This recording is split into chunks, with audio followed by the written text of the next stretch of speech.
Yo, it's your boy Ryan, Northwest Sports Fanatics, back at you with a new video. Today is Thursday, June 22nd, 2023, with your boy Ryan and the Northwest Sports Fanatics. Make sure you guys subscribe to the channel. Smash that like button either now or on your way out. Donate to your boy if you can. Cash App, $, ORION, NWSF, or the YouTube Super Chat right here. So we got the NBA 2023 draft that's going on right now. And they're about, how far are they in? About halfway through. About halfway through into the first round, getting a little bit closer.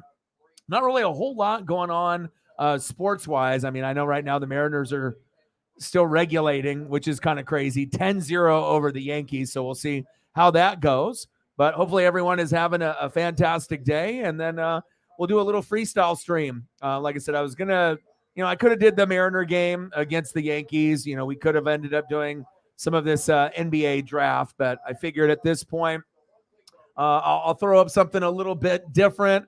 We'll change up a little bit of the format. We'll switch up some colors. And like I said, hopefully we'll get a decent turnout and we'll hit some good numbers and we'll see where it goes. And like I said, there was no baseball games that were slated. The last game was the Mariner game, and right now it's 10-0. So, I mean, even if I ended up doing that particular matchup at, 10-0, even for me, it's like, okay. How are you? What's good? Let's get to 100 in donos. Let's do that. And, we'll see what's going on. I mean, obviously on the NBA scene, there's some positives and negatives, I feel with the NBA, but I mean, we don't really got anything else that's, going on right now, unless you want to tune in to the Mariners and the Yankees. But I think anyone that's watching baseball, even if their team is up, when it's 10-0, we already got our ass kicked twice by the Yankees. So at least we didn't get swept. But, I mean, even for me, this is a little ridiculous. But it is what it is. I can't even actually believe it's still in the 7th. But Grady Dick, Kansas, just went off the board. There's going to be a lot of trades.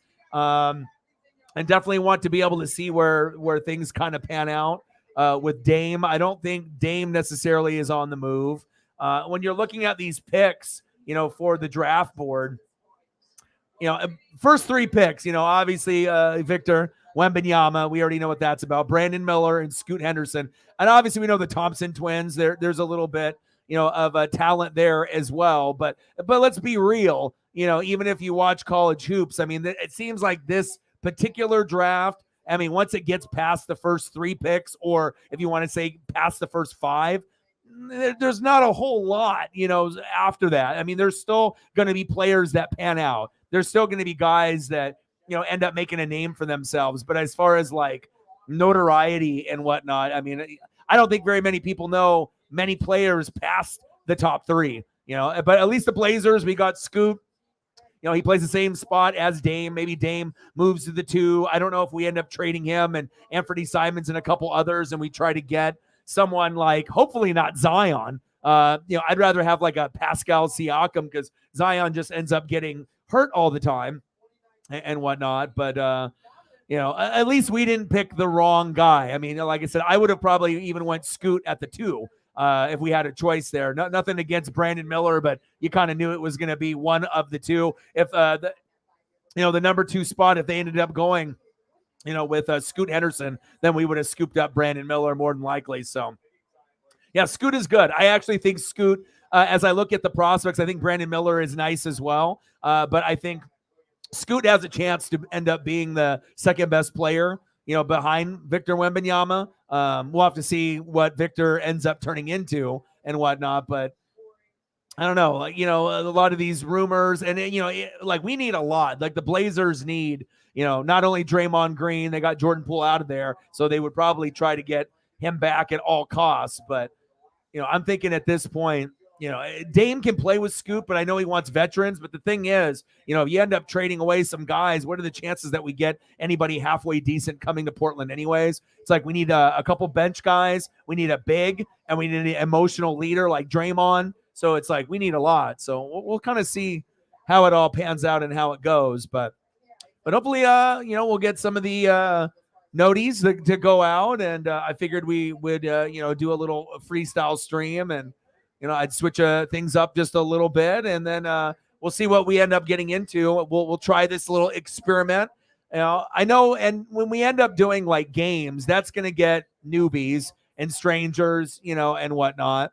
But again, I guess it really depends on where we're trying to go. If we're trying to, try to hit a number on donos and we have less people, but then we have like a good number, or if we're just trying to get, as many people or as possible, or as many subs as possible. And, maybe it ends up being a little bit lower of a dono night. Cause I get it. Not everyone is going to love baseball or NASCAR, but you got to come to the reality where that's really what's going on. I mean, we got the NBA draft tonight, but it's like you got the NBA draft, you got baseball pretty much every day. You got wrestling a couple times a week. Pay-per-view this weekend, right? NASCAR this weekend. But I mean, it's not as exciting as being in a NFL or college football season. We already know in the fall, you're going to have everything going on in that particular time. You got the hockey, you got NBA, you got college hoops, NFL, college football, wrestling, obviously in full swing. And we got another trade. The Dallas Mavericks are trading to the Oklahoma City Thunder the draft rights to Casey Wallace, the 10th pick. So a lot of the picks in the trade so far have just been players, in the draft within themselves. Yeah. Well, Wemby is more than good. I mean, Wemby, they're trying to talk like LeBron James, they're trying to talk like that. He could be that significant because obviously he dribbles like a guard, like he's 6'2" when he's like 7'5". So, and he can shoot the three, and, he can dribble and do crossovers. It's like, I don't know if we've ever seen anybody like that. I mean, Bol, has got that height, and we've seen guys in the past that have had that kind of height, but not like the dribbling skill or the shooting skill. So we'll just have to see if he can put on weight and if he can stay on the court or not. But maybe a poor man's Kevin Durant. Maybe he'll be as good as Kevin Durant. I mean, we'll have to see because a lot of the NBA guys are, very, very big and whatnot. So, and Scoot, I feel like I said, Brandon Miller is nice, just like Scoot. So that's kind of a push as far as the second best, or it might end up being one of these other guys that ends up getting drafted. So, yeah, I thought, I would switch it up, do something a little bit different, have a nice background for good mental health, then throw it behind another, and then switch up the colors. Normally we end up doing kind of like a yellow for like construction warning, and anytime you see like a crime scene, got the yellow tape out there. So I figured I'd switch it up. But yeah, so we'll see. And hopefully we get some people that come through. And other than that, you let me know what you want to go over. And once we hopefully get a few more people that come through, then we can decide where we want to go. Otherwise, I'm going to, just keep watching this draft coverage. I mean, I assume this is going to be going on for quite a long time because we got the first round. Second round will go much quicker, but I assume that this is going to be not done until, I don't know, 8 or 9 o'clock. This is going to be like a 3 or 4 hour thing. So it started at 5. So the first round is, kind of drawn out. And then second round, I think, is going to go very quick. At least that's how it used to be, back then. So I don't know if he's going to be there, though. Like I said, like I told you before, a lot of times when you make a move, you're not trading, necessarily CP3, for like a Jordan Poole. Obviously, we know Jordan Poole, is streaky, but more people would want him. But obviously, when Draymond punched him in the face, that caused problems. And so they got rid of him. And Jordan Poole shoots too much. He's a little bit more, I think, absorbed, with himself and then the girls' court side, and whatnot. So I think that, they know they can get someone better, but I think with CP3, it could be trade bait. They could cut him. It's not like they got CP3 to be a part of the championship formula. It's just getting a guy to come over in the trade. So at least you're getting something. It's not maybe equal value, but it's something. And then same thing with like Marcus Smart and that 3-team deal. They didn't probably want to get rid of him, but they know that they can't afford Smart and then Tatum and Brown. So sometimes you got to let someone go, right? And then obviously with Porzingis, you would think, well, Smart's more valuable, defensive player of the year, this and that. He'll be valuable with John Morant if he can ever play because Dylan Brooks is gone. So he'll fill the role as a Dylan Brooks, except that he'll be more intense. He'll be a better leader, and he won't talk shit as much. And we'll see if that can help them. And then obviously getting Porzingis, we know he's injury prone, but when he's there, it gives you another big and you get draft picks. So sometimes, there is a better player that leaves and you get a shittier player in return. But a lot of times it's business. It's the contract. It's the money. It's the player themselves, just getting rid of them and trying to, move on. And then you get somebody new in return. And then you decide if you want to keep them, if you're going to trade them or if they're going to be a piece of the roster and whatnot. So that's where I kind of feel. And also, there's a lot of rumblings, with Bridges and Siakam and Dame, on what's going to happen. And so we'll kind of have to wait and see. Yeah, I assume if they ended up making that trade that, at the very, very least, he could be a backup point guard for them. Or if they have nobody else that they feel comfortable with, you can use him, as a point guard. And, as long as he doesn't turn the ball over, that's the main thing, just, facilitating to the rest of the guys on the team. But I think at this point, Draymond Green getting him, to come back to the team when he was going to test free agency. And that was before they moved Poole. But I think it was either like me or Poole, you choose. And, if I'm Draymond, I go back unless you want to go somewhere else for money. But, if it was me, I would probably just go back to Golden State at this point. So. Yeah. And obviously, with both of us, NBA isn't necessarily like the, the most fantastic thing. It might be like the lowest on my, pecking order besides college hoops, besides March Madness. I mean, I still pay attention no matter how much I rip on it.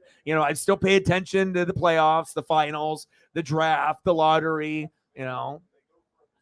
But if you look at this draft, just being, honest, it's kind of a snoozer. There's not as many big names. I mean, there's going to be names that are created out of this draft. But as far as hype going into the draft, I could almost guarantee, maybe 70% of NBA fans probably don't know many guys below the top 3 picks. Let's be honest. Even if you watch a lot of college hoops, I mean, some of these guys, most people have no idea, like NBA fans pretending that, they know who these guys are. Fuck out of here. It's not like you guys ended up watching Arkansas or UCF. I mean, it's different if it's like a Grady Dick from Kansas. Okay, yeah, like from the bigger schools. But give me a break on some of these other people thinking that they know like everyone. Stop lying,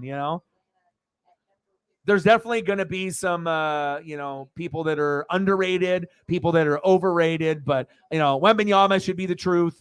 That's a highlight. It's a big hype since like LeBron. Brandon Miller should be solid. Scoot should be good.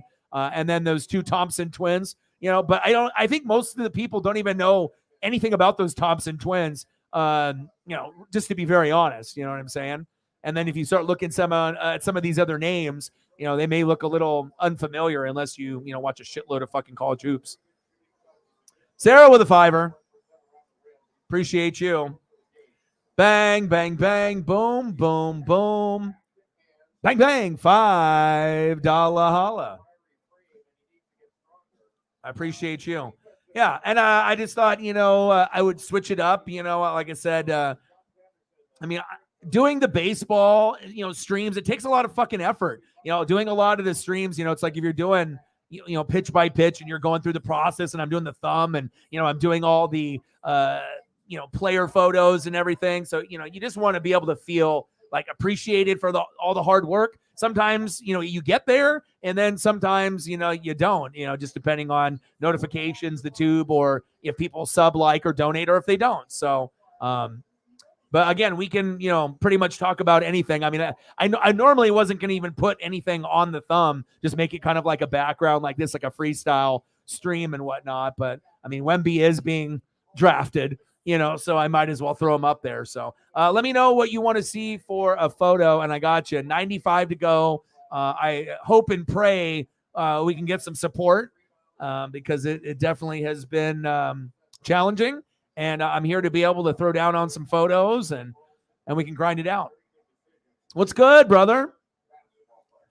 Good to hear, man. Good to see you. I hope everything is going good in your life. Missed you, bro. Yeah, it's been a minute, dude. And like I said, I mean, just depending on, if we get better results, on donos, views, we probably won't get necessarily more views. Subs, probably will be around what we were getting, probably less, because it's not going to be like, oh, this baseball game or this baseball game. And shout out to all the people on Twitter and the people on YouTube from Japan that are watching. We have like a higher increase from me doing like Mariners and like Shohei Ohtani games. But I mean, I don't mind talking NFL, for a couple hours, or going over, NFL scenarios with, Dalvin Cook or DeAndre Hopkins, or going over wrestling or food. I mean, if that's what's going to bring some of the OGs back, and not doing, baseball or, some of these other things, I mean, I don't really give a shit, to be honest. I'm just trying to be able to put my hat in many things to see what works, and, who's going to be loyal to the soil, and, who's going to show up. And if that means, not really doing baseball, I mean, we only have baseball, wrestling, right, and NASCAR. But if it just means me doing more freestyle streams and maybe like a baseball game a week, or something like that, one a week, and then doing mostly freestyle streams, I mean, I'm cool with that. I just want to be able to do whatever is going to be the most successful for everybody. So Victor Wembanyama from France, power forward center, first pick, no surprise. Second pick, Brandon Miller. And the Blazers get Scoot Henderson, but I don't know if we're going to keep him. So we'll have to kind of wait and see. But like I said, I normally was just going to make it like a tropical background, but then I was like, well, might as well throw fucking Wemby on there. So that way, at least I remember. And then, switched up the format a little bit. Gave us some new colors, to reflect the background. Feeling kind of tropical. Want to have a better mental health, kind of vibe. And a good mental health vibe, with the little turquoise, like in the background, and having 2 pictures of paradise. I mean, I already feel better. And whatnot. So let me know what you want to see for a photo or photos, and I got you. And like I said, I'm always going to be watching sports if it's on. So if that just means that I watch the baseball game, but we end up labeling, the stream a freestyle stream, but I, can still watch it, that's fine. I don't mind. If we can get more people coming through, if we just talk NFL every day, I'm willing to do that. So I'm not stubborn in my ways. I'm definitely willing to, change and go from there. Prayers up. And, it's kind of one of those things, you already know that they are not, obviously around, but in the submersible, going to the Titanic. Pretty sad story for those 5, but, it sounds like the military already heard the explosion underwater on the first day on Sunday. And then they, obviously set crews out, and there's like a debris field supposedly there. So none of those people made it, and pretty much just exploded, going down there. But those people should have been smart enough, 250,000, and then you're going into a makeshift craft that's got a lot of like, parts from like, Home Depot add-ons. They're using a video game, like a GameCube controller, like a knockoff. Like you're not, military vehicles, with that submarine, they usually have the depths of like 1,000 to 5,000 feet. And just think about like how much 1,000 feet is and what could be down there, right? And then the Titanic is down there 12,500 feet to get there, right? And then you got this makeshift thing that's not even like, regulated or covered or tested by government or anyone else, right? So CEO, another millionaire, billionaire, his son, and then a company owner and his son, a millionaire, billionaire, and then another guy. And then they said like the pressure down there with like the PSI, it'd be like having 25 fucking elephants on your shoulders on top of each other. So, I mean, like once they got down there, they probably didn't even make it down all the way to the Titanic. It sounds like they probably exploded somewhere, a quarter of the way, halfway through there. So yeah, there's not going to be bones. There's not going to be bodies. It's just, and then the Simpsons, believe it or not, predicted it. If you go back and look at the Simpsons, they're always predicting stuff. They must have some kind of time traveling, Matt Groening or whatever's going on. They're from Oregon too. So, but to be that kind of reckless, I mean, it's one thing to go into space knowing that you could die, or you could go down deep into the ocean. But, I guess it's not as bad as like, being in there for 3 or 4 days and like getting suffocated and having a slow death. I guess on the bright side, it was so fast that they probably didn't even, it's like within a second or less and it was over. So instead of like suffering for 4 or 5 days and and seeing people die in front of you and then not being able to do anything about it. So prayers up with those people and everything that happened down there. That's facts. But other than that, NBA draft, that submarine, still a little bit of Dalvin Cook, talks and DeAndre Hopkins, but nothing is really set in stone just yet. Oh, we're going to do some Jason Tatum and CeeDee Lamb for Allen. Mike is in the building. How are you? I decided to switch things up. So, we can do more of these freestyle streams if that's what people want. I know not everyone's into NASCAR or basketball, hockey, or, baseball. It's just something that I try to do as, filler, as we get to football season. But, if we're going to end up getting better views, better interaction, better, people coming through, maybe higher subs, views, and donos, let's do it, I'm doing good, man. And I felt like I needed to switch it up for you guys if I was going to do a freestyle stream as well, so that way that we have a different type of look and whatnot. Oh man, I can't wait either, dude. You have no idea how excited I am. Yeah, it's going to be so much fun, dude.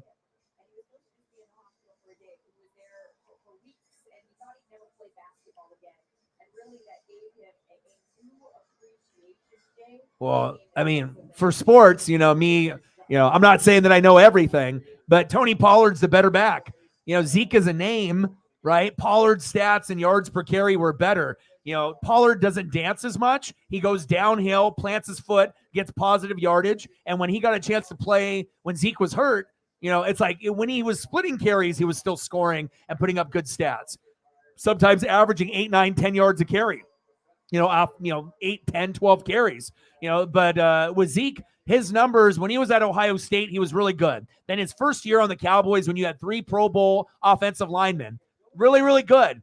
But since you went from 3 to 2 to 1 and that offensive line isn't the same, you've seen his production go down every single year. Now, can he still get 1,000 to 1,500 yards? Yes. Can he still score 10 touchdowns or more every season? Yes. But, if you're talking about money and, fit and giving someone else maybe a chance to earn that spot, letting Zeke was the right move to let him go. You know what I'm saying? Like, I mean, do you really think that he's going to be a guy to get you over the top? He hasn't really gotten any better since that rookie year. It's like he was good, and then the offensive line got worse. And if you're really an elite, great player, right, you continue to get better even if your offensive line changes. But it just seemed like he was kind of feeding off those 3 Pro Bowl Hall of Fame linemen that you had. And then when you went down to 2, 1, and then you've changed it up, he wasn't the same back. Maybe he got a little chubbier. Maybe he wasn't really as serious to the game. He was dancing a lot,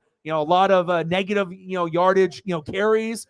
Not the best pass catcher. I don't know. For me, I think, Pollard has been the better running back for the last couple years. And so for them, and it's not like Cooks and Gilmore are like, oh my God, we have to keep these guys too. Gilmore's old as shit. And Cooks is a fucking, he's a concussion away from fucking CTE and never playing again. I mean, the guy always, gets concussed. But when he's out there, he can still do some things. He could still end up getting you 50, 60, 70 catches if he plays a full year. He could still, get 5 to 10 touchdowns, but it's just like, how much are these guys going to play? It's like Zion in the NBA.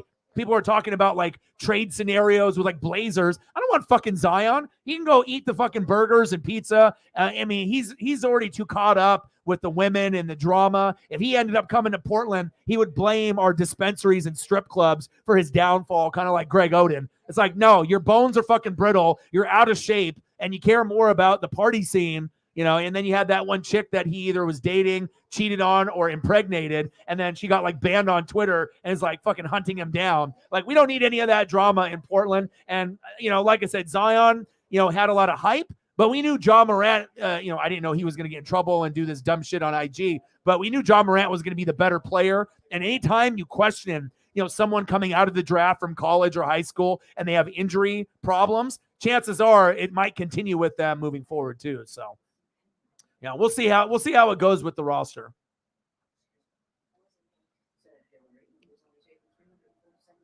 Guzman in the building. What's good?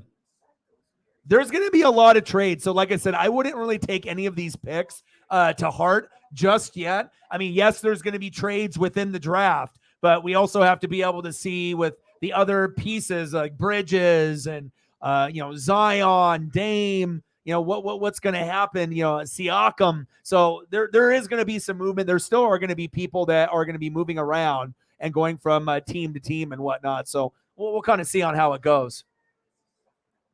What's good, man? Can't wait for football season. Hope you're doing well.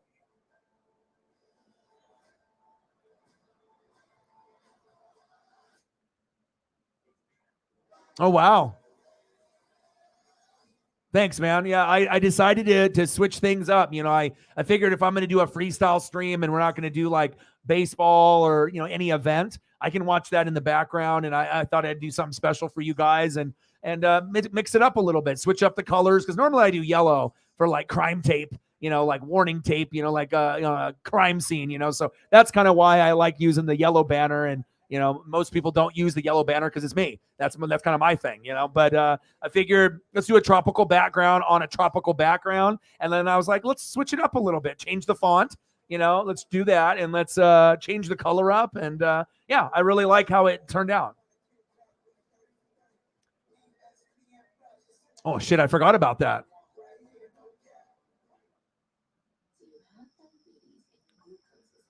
Yeah. Zeke would be good for the red zone. But the thing is, just think about it. With Zeke gone, right? Who do you trust more? I mean, if you've been watching Cowboy games in the last couple of years, on the goal line, who's a better threat to catch a ball or run the ball, in the red zone? Yeah, Zeke has been getting a lot of those goal line looks, but do you really think that Pollard can't squeeze himself in? And if anything, it's probably going to give you more upside because he can actually catch the ball. So if they do play action, and so instead of doing like a halfback dive, it ends up being like a little screen. Pollard is a better pass catcher than Zeke. So, sometimes you got to be able to move on. You can't keep everyone. It's like the Celtics, fans were mad that Marcus Smart, they got Porzingis in return. Of course, Marcus Smart is better, but they're thinking long-term. It's business. Sometimes you can't afford all the guys you want. And if you had to choose between Tatum, Brown, and Smart is the third best on the team, but it's just the odd man out. He will be a good fit with the Grizzlies there. But with that being said, you get a guy that, you might not care about that much in Porzingis, tall, gets hurt, but you're getting draft picks. And obviously they know that they can get other players similar, either lower or slightly above Marcus Smart, or they might have some kind of trade package, with some of these other guys, Kyrie and all these other names that are floating around. So, well, I'm glad that you were back, brother. Yeah, I know. It's just crazy. What is it now? Is it still 10-0? That's fucking ridiculous. Hi, Paisley. I love you. All right, let's get some photos up here. What do we want to see? Let me scroll back up. What do we want here?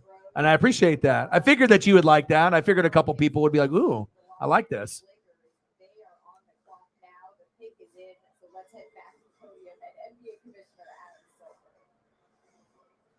All right, Tatum and CeeDee Lamb. All right, let me do that real quick for you guys. With the 17th pick, the 2023 NBA draft, the Los Angeles. All right, who are the Lakers picking? Jalen Hood Schifino from Indiana University. Jalen Hood Schifino from Indiana.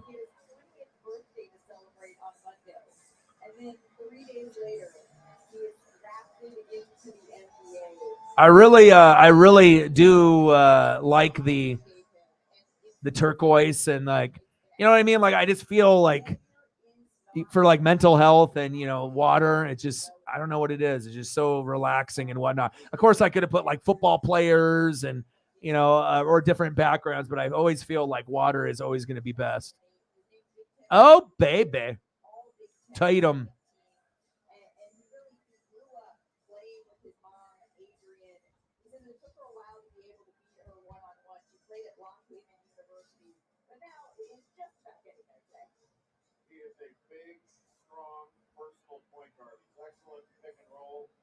He shoots well off the dribble. He's got the length with a 6'10" wingspan and the athleticism. I think he'd be a very good defender. Still needs to work on consistency from the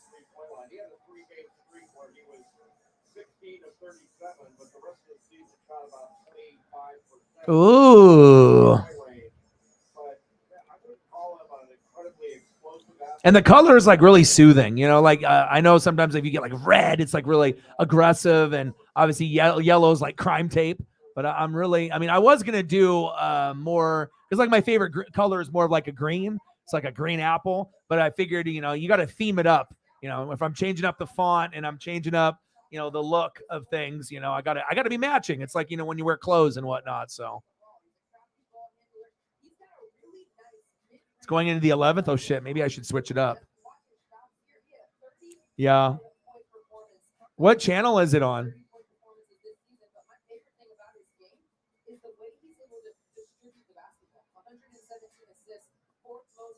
I'm looking. I don't know what channel it's on.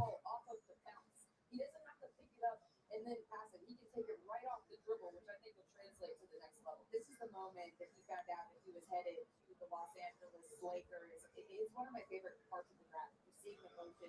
It's literally watching in real time as dreams come true, and he is now with online about midnight. Jalen, well, happy birthday. You had a birthday on Monday, and now you just got drafted. How would you describe this week? I mean, it's really hard. Damn, I can't believe we're up 10-0. Oh, wow, they have flexing in there. So, yeah, pretty much, you know, the Bulls, yeah, they're not, well, anyone that watched, you know, them from the Jordan era, you know, they've had moments where they've had players, you know, like Jimmy Butler and Derrick Rose and whatnot, but yeah, they're probably never going to be the, you know, that team again. You know, no Jordan, no Pippen, no Phil Jackson. I mean, you're never going to be able to replace those big three. So.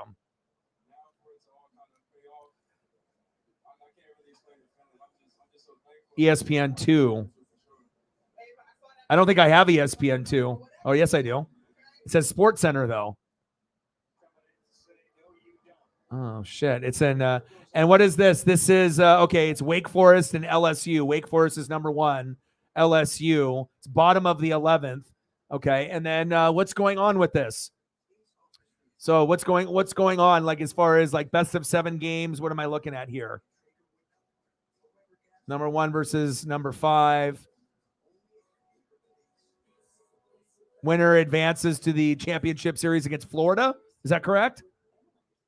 Wow. And I know that matchup ended up going like extras or something too, like something crazy, like the college, you know, World Series or the tournament. Has had some crazy stuff. Like I saw the one matchup a couple days ago where I'm trying to remember what team it was, but you probably know exactly what I'm talking about. But they went for like an easy pop-up at the end of the game, right? Easy routine. And then the guy lost it in the lights, and the guy ran around the bases and scored, and that team lost. And then the coach went a fucking meltdown and whatnot. So, oh, they did for Chayton. LS, woo. 10-2. No, we let him score some runs. How dare we do that? Well, we had Flexen up, so that's, yeah, Kiner Falefa, probably because Flexen was up. Yeah, Flexen's pitching. Anytime Flexen gets in, the other team just is amazing. So, winner goes to the title game. So, between these two teams, right, and then going against Florida, who's favored? Like, if Wake Forest wins as the 1, do they have a chance against Florida? Like, who's the best team out of the 3 teams that are left? Out of Florida, Wake Forest, and LSU. Oh man, we're tanking. So, you know, we have Wolford, which was like the backup with the Rams, you know, with Baker Mayfield. So we picked up Baker, right, who sucks, and we're not using him to like, oh, we're going to be good. We're picking him just so we can suck, right? So we got him, his backup, Wolford, and then we have Kyle Trask that was sat behind Brady for a couple of years. They went to University of Florida, and we probably went a little too high for him. So ultimately, we're trying to tank without saying that we're tanking, but we are. And then in the draft, we, out of all the shitty teams, we're one of the top 2 that desperately need a quarterback. So, or 3. So a lot of the teams that also may not be very good won't, you know, they already have their quarterback. So we're going to try to get Caleb Williams from USC. You know, he might win the Heisman. or Drake May from North Carolina. That's, he seems like more the pocket guy. Caleb is a little bit more like RPO. I can run and I can throw. Drake May is more of like, an Andrew Luck or someone that's in the pocket kind of guy. And that's kind of what I prefer. But hell, if Caleb goes the Bucks or Drake May, I'll be happy. If it ends up being the third quarterback and I get in the position like Sarah with Richardson, I just hope it pans out if I pick like a Michael Penix Jr. or whoever the third best quarterback might be. I just want to be able to have a quarterback that I can root for. So if I have to suck and win 0 to 7 games this upcoming year, realistically, we'll probably win 1 to 6, but I'm hoping we win like 3. LSU, back, gone. Wow, walk-off. LSU is going to face the Gators. Wow. Well, thanks for telling me that. I just clicked it over, and I just saw him go yard there, and they're the underdog. Wow, walk-off homer. Well, there goes Wake Forest. They're down. So who can win between Florida and LSU? Who's favored? Florida probably is the higher seed, and they're favored. So LSU will be the underdog, I assume. Yeah, so it's disgusting, dude. It's super disgusting, but if I have to have one bad year to be able to have possibly a quarterback for 5 to 10 and, actually have some, success and be happy. I've never had a good franchise quarterback. I've had Vinny Testaverde, Brad Johnson, Jeff Garcia, Chris Sims, Gradkowski. Yeah, we had Brady, but we didn't draft him. It's like I need to be able to draft a guy and mold him myself, and with the organization. So, yeah, we're fucking terrible. We're only gonna win a couple games. Hopefully we don't win 5 to 7, because if we win that many, we're gonna be out of the top 5. We have to win 5 or less. So like 2 to 5 games is kind of ideal. Hell, 0 games next year would be great. So that way I could get my choice of either May or Caleb, if I can get that. So yeah, he's a millionaire, multimillionaire. He can put his money wherever he wants, but he ain't playing there or anything like that. So yeah.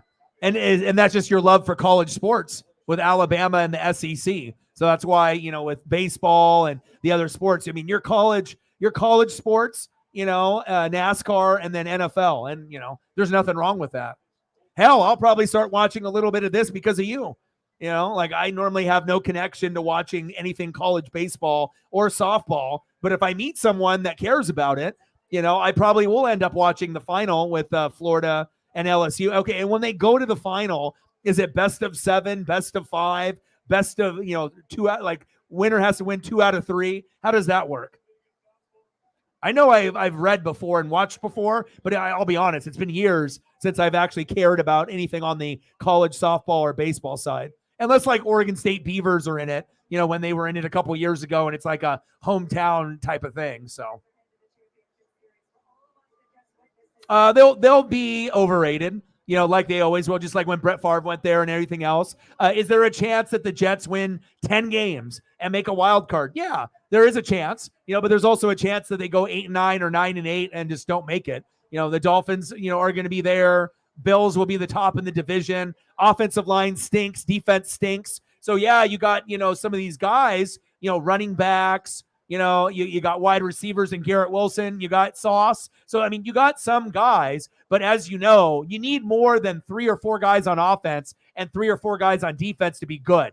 You normally have to be closer to 7 or 8 out of 11 rather than 3 or 4 out of 11. Can't have 6 or 7 shitty players and 3 good ones, right? And think, oh, we're going to win the division. So I think he's probably the most overrated quarterback of all time, as far as being elite. He's a great regular season quarterback, but he just can't get it done. And I think that narrative wouldn't be as harsh if he actually won the big games at home. And since he wasn't able to win the big games at home, what's your excuse? You can't blame the running backs, the wide receivers, the offensive line, or in his case, the defense and special teams, for losing to the Bucks, losing to the Niners, and then losing, more and more and more at home.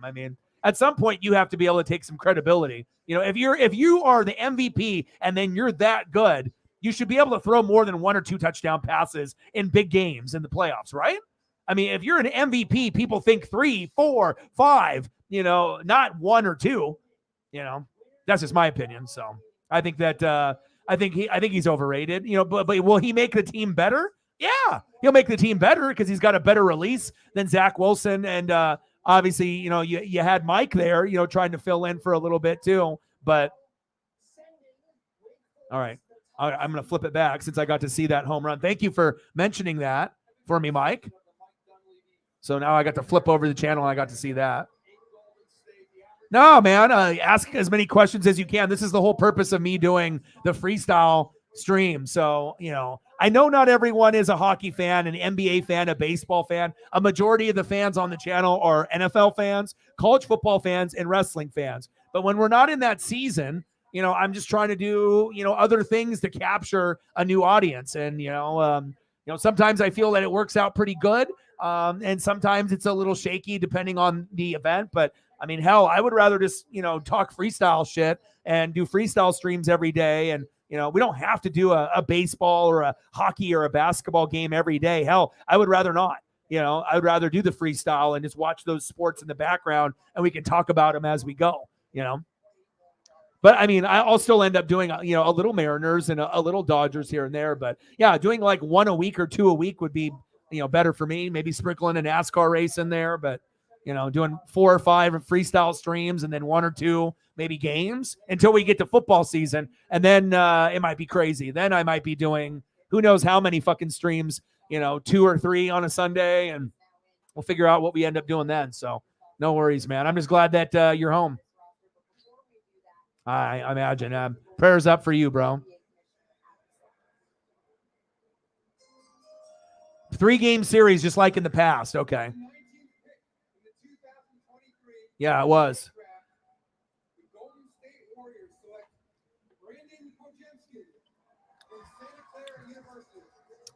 Podemski, guard. Brandon. Santa Clara. Yeah, but when I'll do these freestyle streams, I mean, like I said, it's all for you guys. So whatever you guys want to talk about, any questions that you guys want to bring up, anything that you guys want to see for photos, obviously people that will donate will get first dibs. But I'm glad that you guys like the new format. Like I said, I just try to be able to be innovative and switch things up, from time to time to give you guys, kind of my personality with things and whatnot. And I actually like it quite a bit. It took me a little bit to kind of figure out what I wanted to do, based off like a photo or a background or, what I wanted, if I wanted to have like my name there or, the color scheme. But I'm digging it, and I think you guys are digging it too. So I like it.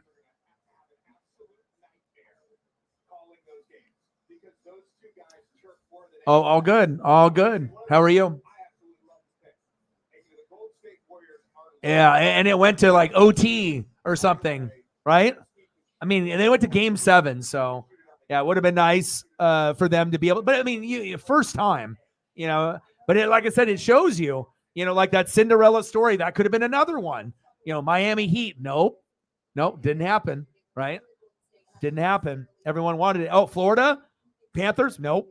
And then you had another one. It just so happens it was the first year with the Kraken affiliate. And I mean, at least it's a good sign for the Kraken affiliate and the Kraken. It's like it's not taking them very long to have success. So, of course, it would have been amazing for them to win. But again, it shows you how hard it is to be able to succeed at something, especially when you're brand new to something. Sometimes, you just run out of steam, towards the end. I did catch a little bit of it and a little bit of that series. So.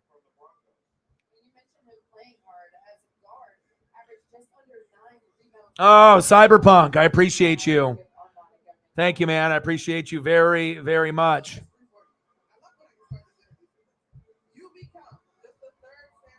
We haven't had Cyberpunk in the building for a little bit. I don't know if he's in the building now or not.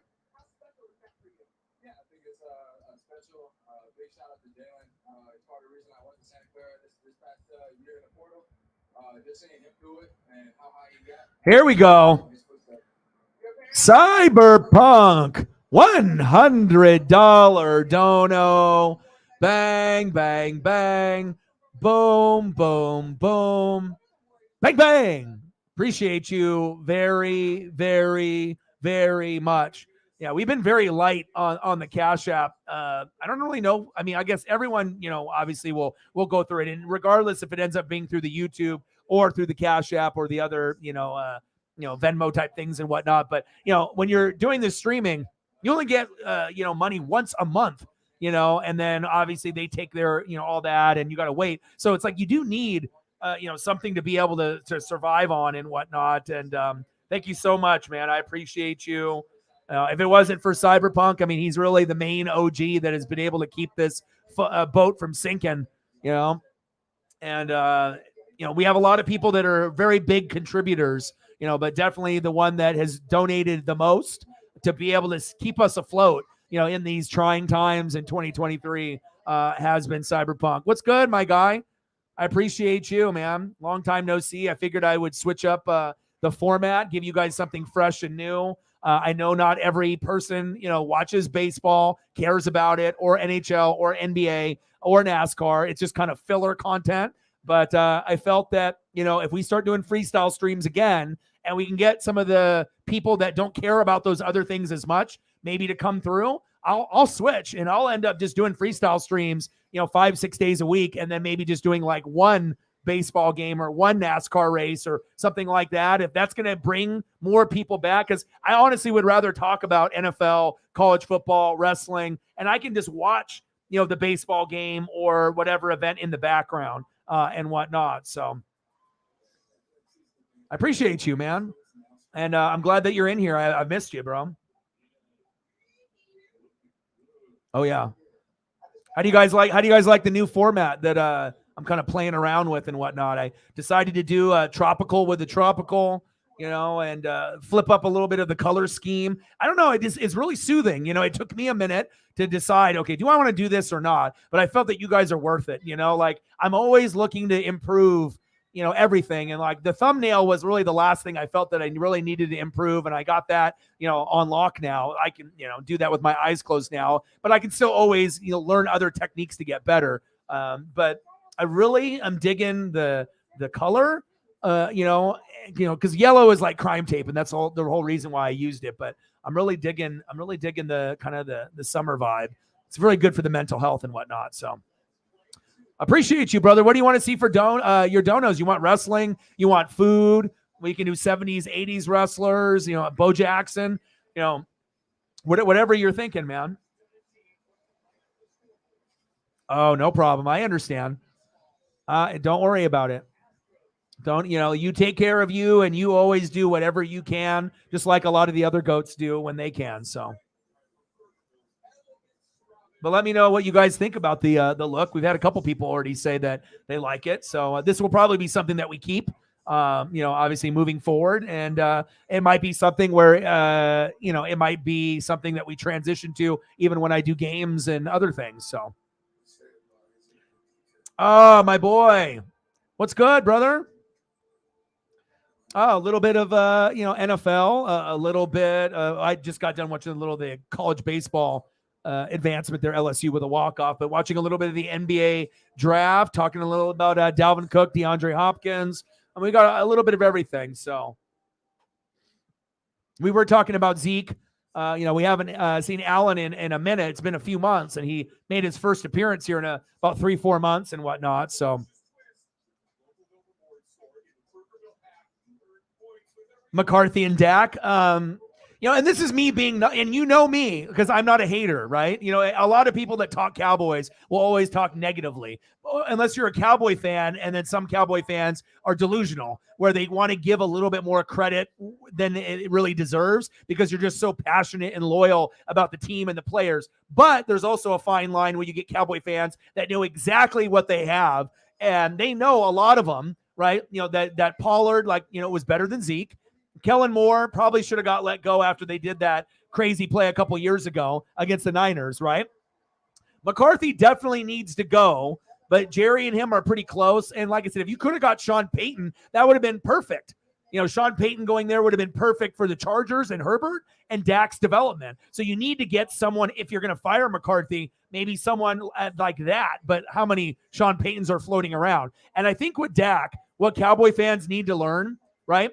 I called, the Eagle fans when they were questioning me if they thought that Jalen Hurts was the guy. When they played the Bucs in the playoffs and when we ended up having the deep run and, going to the Super Bowl, right, and they lost and Jalen didn't look very good, and they were like, oh, I don't think Jalen is going to be the future, this or that. I kept telling everyone, I can tell by his leadership and everything that he does on the field, you just need a true number one receiver. Devontae Smith was not a number one. Too much pressure. You didn't have enough offensive line or defense, and you got beat. Then you improved. You've been drafting these Georgia players. You got A.J. Brown. Things are starting to, kind of fill the holes and get better. But even with that being said, what happened? The defense didn't fucking show up. The Bucs, when we played fucking Patrick Mahomes, we were able to get sacks and picks.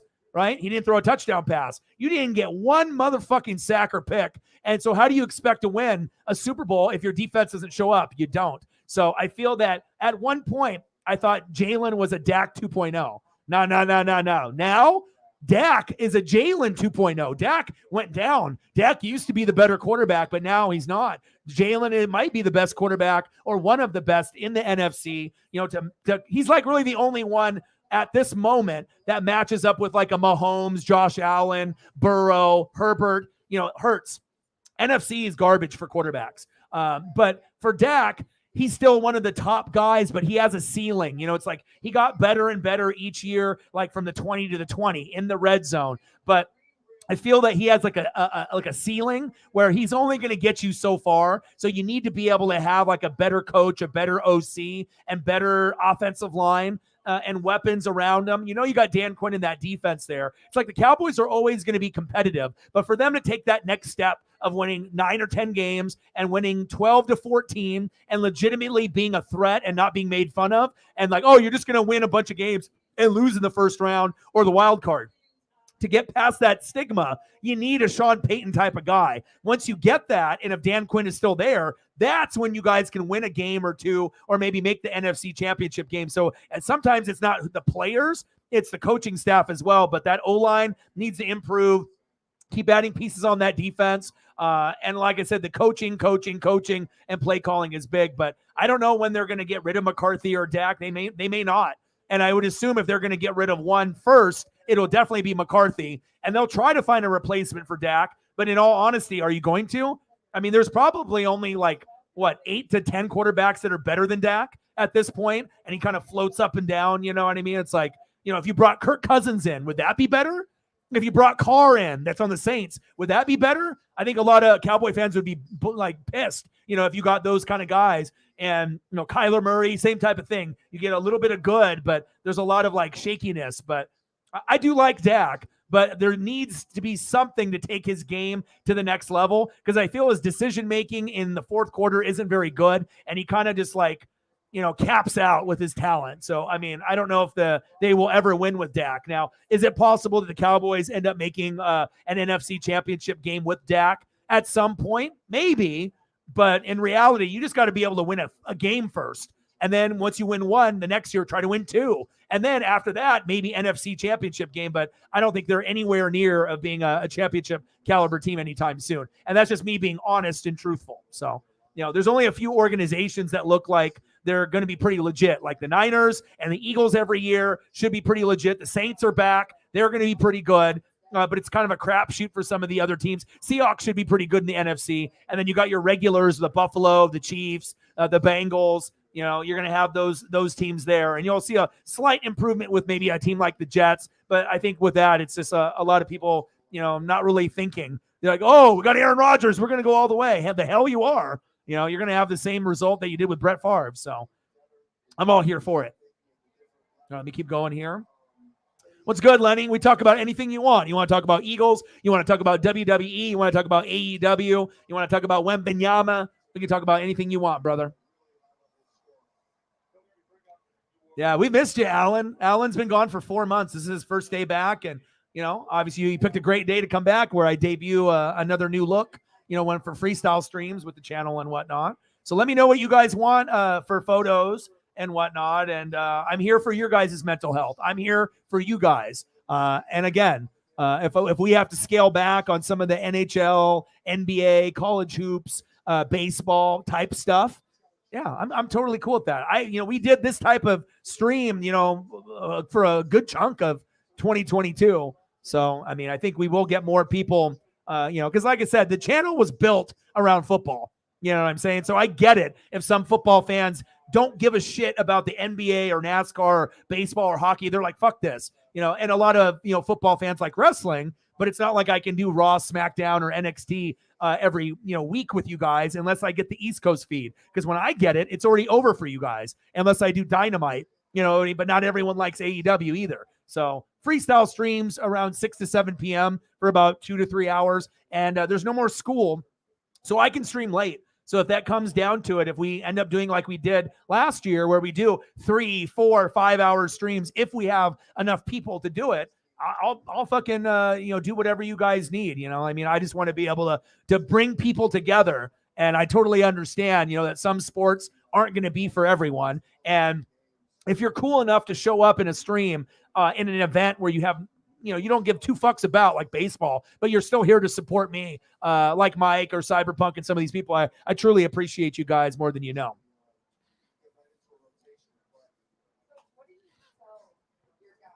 Yeah.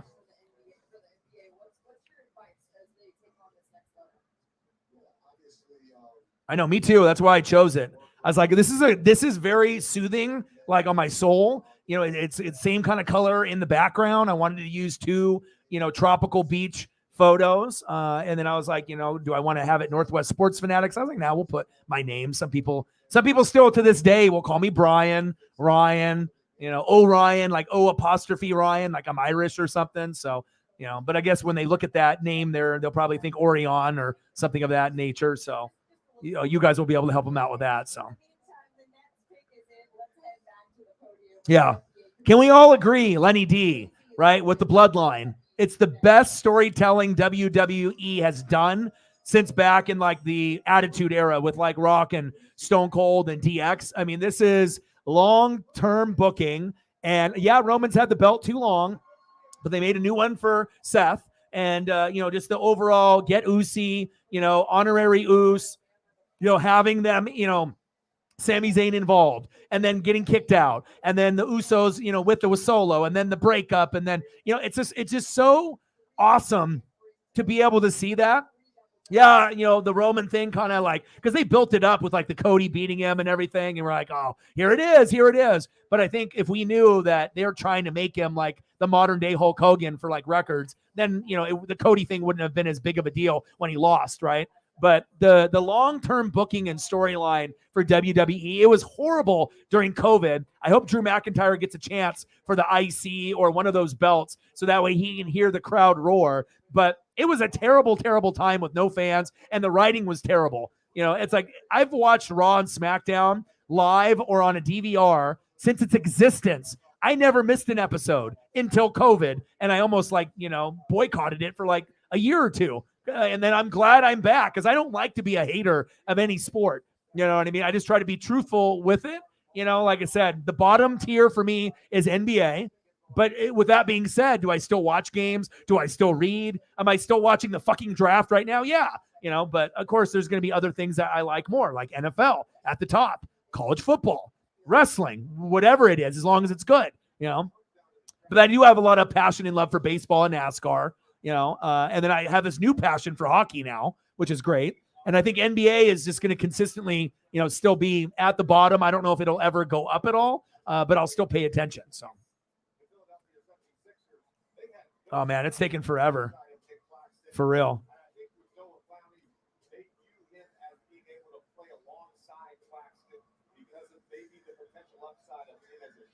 Oh, let's do some Bo. Good choice.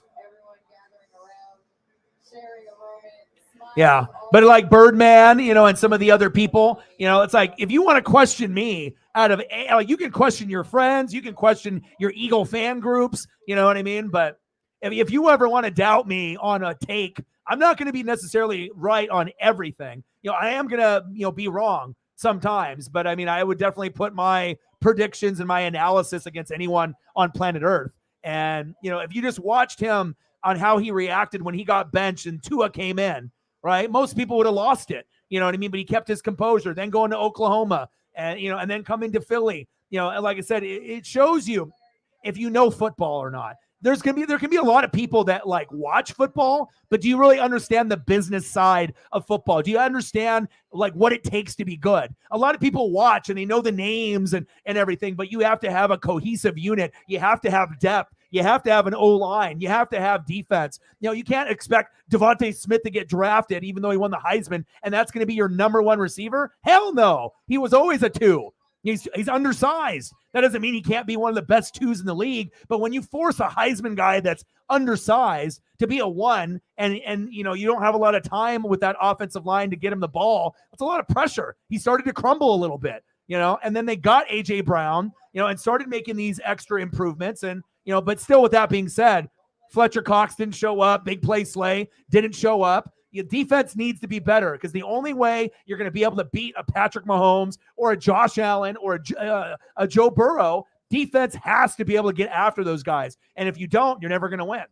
Those teams have the Hall of Fame quarterbacks. The NFC typically has the defense. We have the more well-rounded team. But again, the MVP of the Super Bowl was the Chiefs' offensive line, which we thought might be one of the weak spots, the bugaboo, the weak spot of the team. And it showed you that you can never count out the Chiefs. Tyreek is gone? No problem. Eric Bieniemy gone? No problem. They're still going to find a way. So, but yeah, it definitely is the right choice. But for me, I already knew he was going to be the man when I saw him, Alabama, Oklahoma. And then, when he started coming up, you can just tell by his aura and what he was able to do. And he's not just like a one-trick pony. He probably will go down as the top quarterback in the NFC, or top 2 or top 3. We'll see, with Geno and Carr and some of these other guys on Dak, and what they do. But Jalen is like, brought himself into kind of a superstar status, especially in that Super Bowl. And I would put Jalen as like the best one. And then you could put him with Burrow, Allen, Mahomes, in that same kind of Herbert, in that same kind of category. So absolutely, though. Let me get some Bo photos up here as well.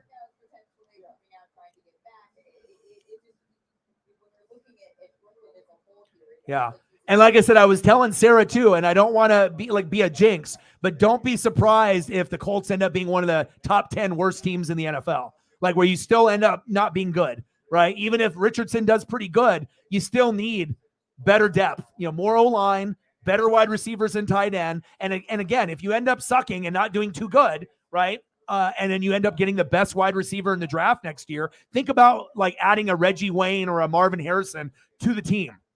You don't have that right now. If you can get that, think about how much better that's going to be for Richardson or someone other than Richardson if he doesn't end up winning the job in the next 1 to 4 years, So sometimes if you take a step backwards to go 10 steps forward, it can really benefit not only the franchise, but the fan base.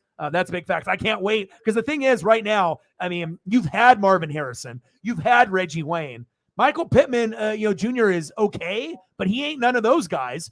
So once you get a Dallas Clark, once you get the Reggie Wayne, once you get the Marvin Harrison, I mean, could you imagine if Marvin, Reggie, and Dallas Clark were on the team now and how your view would be? The view would be much different. You know what I mean? So you have to look at it like that. You know what it takes to have a Pro Bowl, Hall of Fame, tight end, and wide receivers. You don't got that right now. So again, even if they don't do good, it'll be a blessing. It might suck watching them, try to win and fuck shit up. But again, if you end up doing bad and then you can get the right picks, it could change a franchise moving forward for the next 10 years, especially if you can start scooping some good talent at wide receiver and tight end in the next 3 years. Even though you guys have already been doing it, but with the guys that you got right now, they're not good enough. You need like a top 5 wide receiver or top 10 wide receiver. You need a big game changer, a true number 1. So that way Pittman can move to the 2 because he's a natural 2, not a 1. I think we can agree with that. All right, let's get some Bo here.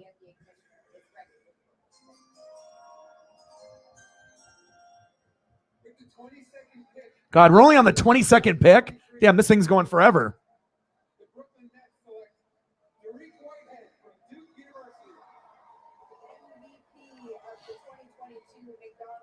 Oh, baby.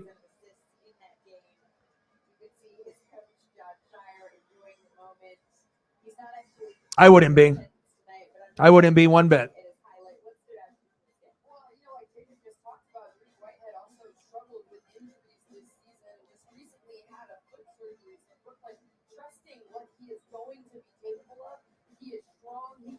now in the basketball. He could shoot the basketball, has the best three-point field goal percentage for him, and he's tough.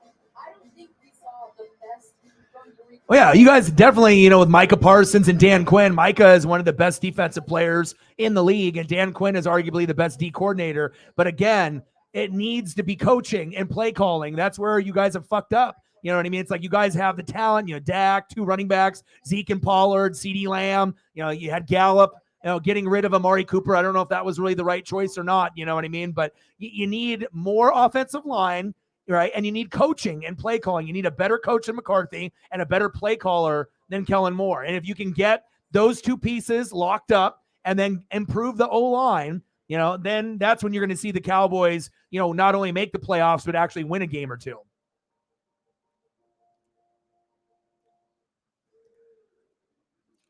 Bloodline, yes. I totally agree. And I was talking to Sarah about it too. Here, I'll throw a photo up here since we're talking about it. I'll get some more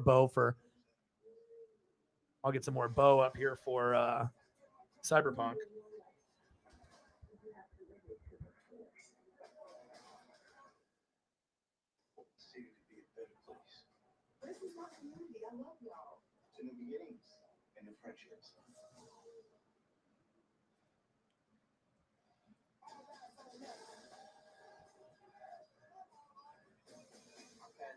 But man, I mean, if you're really looking at Solo became a star.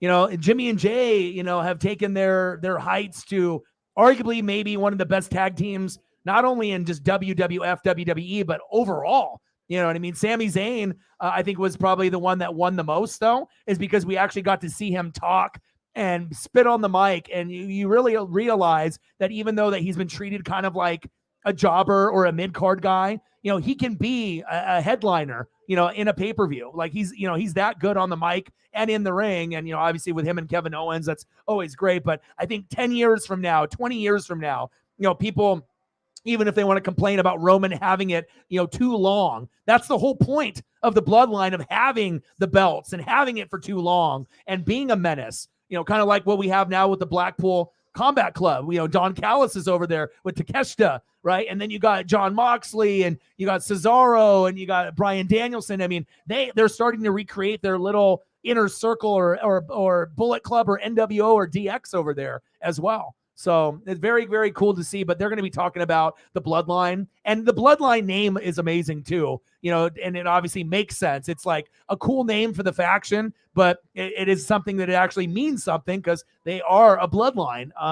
Yeah. So the writing, who's in it, who is in, who is out, the matches, everything, it'll definitely go down. And 10, 20 years from now, people will still be talking about it. That's facts.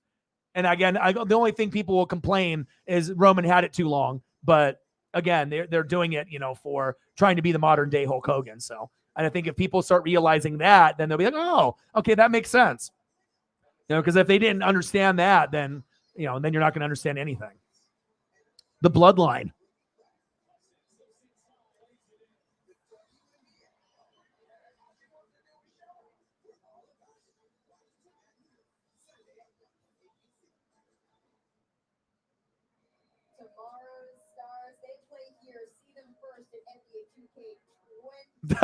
He said, Lenny, you the twos and we the ones. Alan's got jokes. I appreciate that. Yeah, I am stoked about it too. So again, if we end up doing more freestyle streams every day, I'm willing to do that. If that's going to get us more opportunities to just talk about whatever, because I totally understand. Not everyone is going to enjoy those other sports, but a majority of the people are going to. Oh, Blazers just picked Chris Murray from Iowa. We got Chris Murray. Sarah, we got Chris Murray from Iowa. Wow.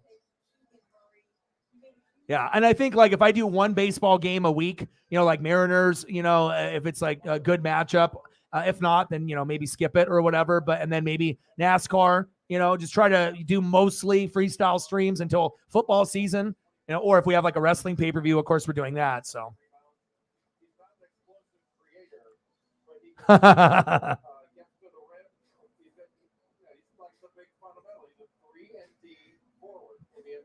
You guys are hilarious.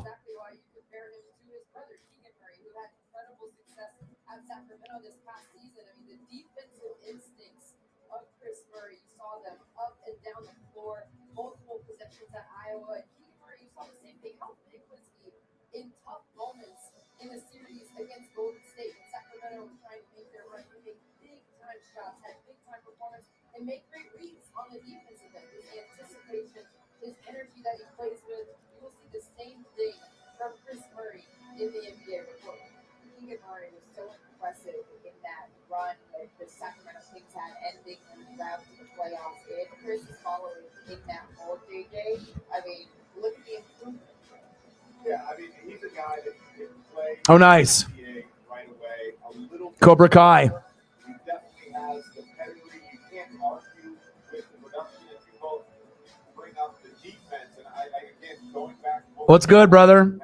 Yeah, I tried to switch things up, and I like the way things come up on the screen with your guys' name and like the text and everything. So, like I said, sometimes you just got to experiment with some stuff. But yeah, I'm definitely feeling the vibe, man.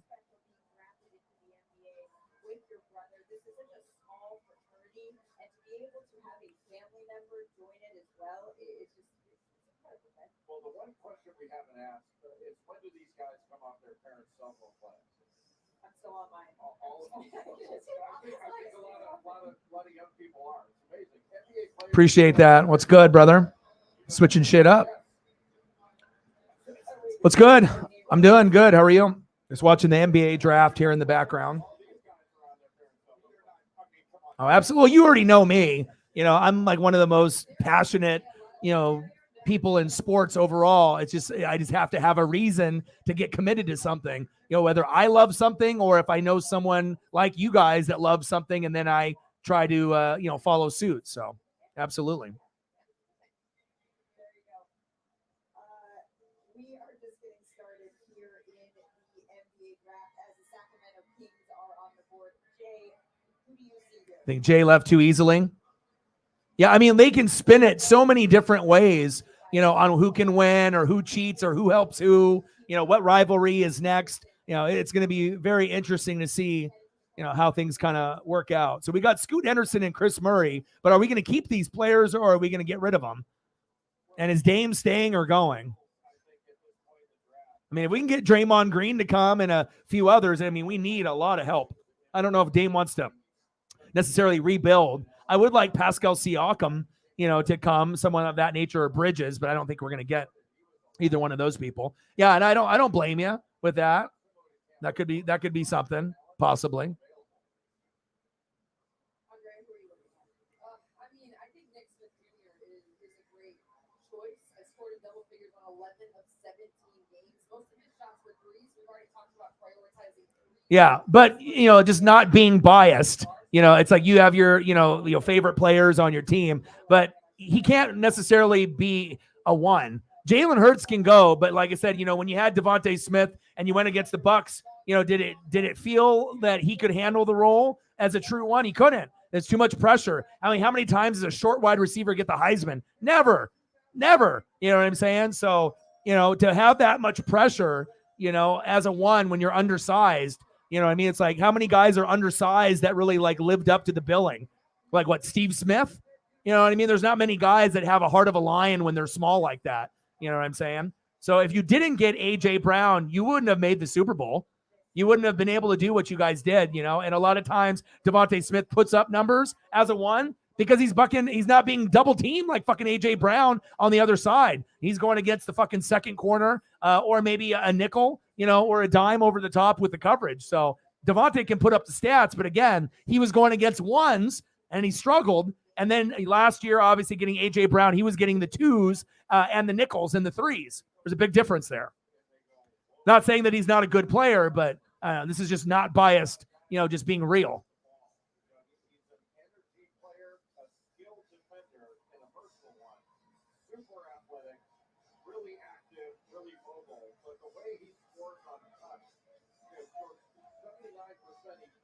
Ooh, Spider-Man 2. I don't got a PS5, but I play my PS2. I plugged my PS2 in a couple days ago, and I started playing games that I haven't touched in 20 years, and I got like 20 of them. So definitely got some like, NFL Blitz from the PlayStation original. I got it on 64 as well. Knockout Kings, NHL, 2K, NBA Live, Resident Evil, Code Veronica, Resident Evil 3, SSX, a snowboarding game, ATV game, all kinds of crazy stuff. But definitely, it's one of those things that, you know, you don't really realize what kind of nostalgia you're going to have until you pick up a game system. And I obviously play, you know, Vice City. That's probably one of my favorites, you know, for the PS2. The soundtrack for that game is insane. Like sometimes I like just to be able to, like, I don't even do the missions. I just get into a fast whip or a motorcycle, and I'll just turn on the different radio stations that have like the 80s music, you know, and just cruise, you know. And then sometimes you'll just like run over some people or, you know, do what you got to do, you know, and whatnot. But good memories. I still have my memory card in there with the saves from 20 years ago too. Fucking wild. I'm like, the last save point I was in the mansion, so I had to like go downstairs and look to see what I had in the garage. That's wild.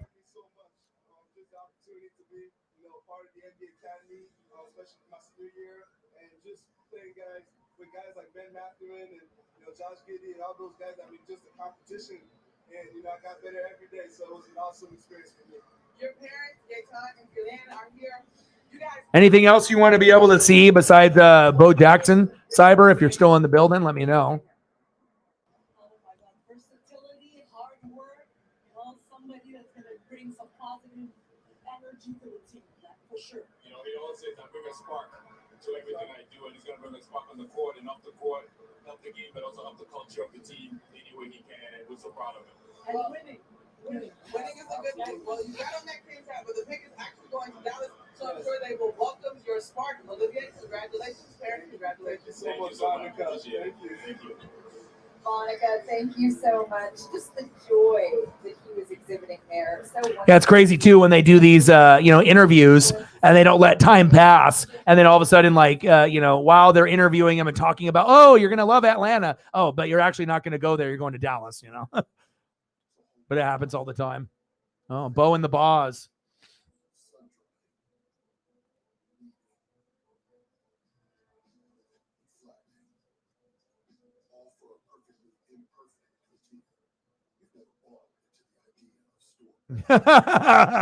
Jokester.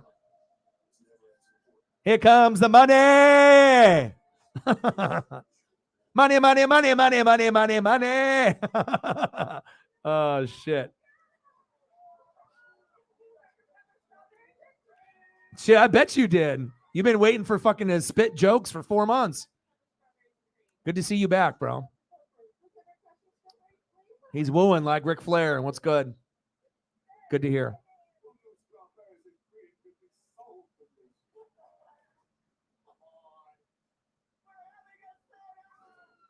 Yeah, we'll always have that. I will always have little special connections with a lot of you guys, you know, with Mike, with NASCAR, Megan, obviously with you, with the, you know, the Kraken and whatnot, and a lot of y'all with other sports as well.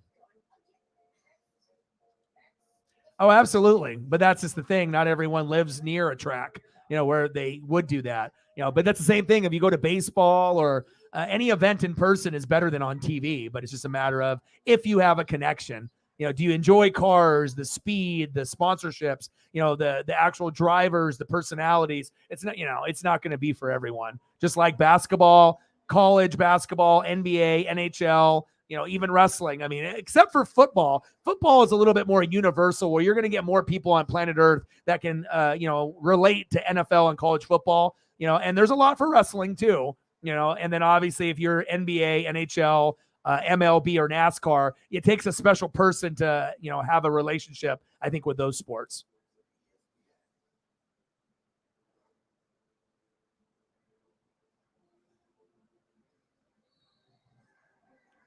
I know, man. It's good. You know, we missed you too, bro. And you already know I'm going to keep it real too. Like if you end up, you know, talking to other NFL fans, most of them won't give a like honest take on like the Patriots or the Cowboys. You know, most of the time it's just going to be this, you know, a take of hate, you know, because most people and the media brainwashes you to hate the Patriots and the Cowboys. Obviously the Patriots, and they cheated a long time ago, right? But what's the point of hating them now? Brady's not there. Gronk's not there. Belichick is there, but they're never winning again. So why do we still hate the Patriots, right? You know, and then with the Cowboys, their fans are passionate. You know what I mean? But again, I mean, the three most toxic fan bases in the NFL, probably from outsiders looking in, are the Cowboys, the Eagles, and the Saints. They have great fans. Some fans are misunderstood, but for every bad egg that is a fan of those three teams, it ruins it for the rest of the good fans. And that's kind of the problem. And every fan base is going to have toxic people, and you already know that, but it is what it is.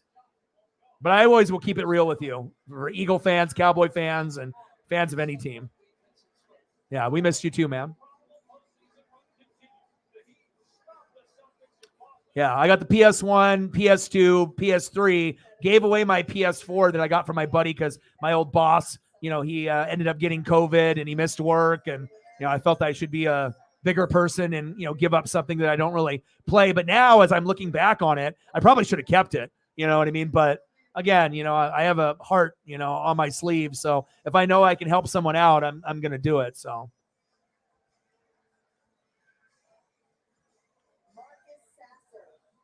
Trucking. Some Grateful Dead, baby. Absolutely. Yeah, and it'll take a little bit, but I'm on almost every day. So it's been definitely a challenging 2023. I haven't had to get a second or third job yet. If I have to get a second job, it'll probably be part-time, but I'm hoping that doesn't happen. Hopefully we can just start turning shit around and getting more people and getting a little bit more support and whatnot. So 105, let's get to 2. I know, I am too. Yeah. Everyone does see the game different, but again, not everyone that watches football really understands football. It depends on how deep you see it from like a GM perspective, a coaching perspective, OC or DC perspective. Again, like 99% of the world that watches football, they watch the center and it goes to the quarterback or running back and they watch from there. Most people don't watch the line of scrimmage or watch defense first. It's a different type of movement when you watch that way. That's facts.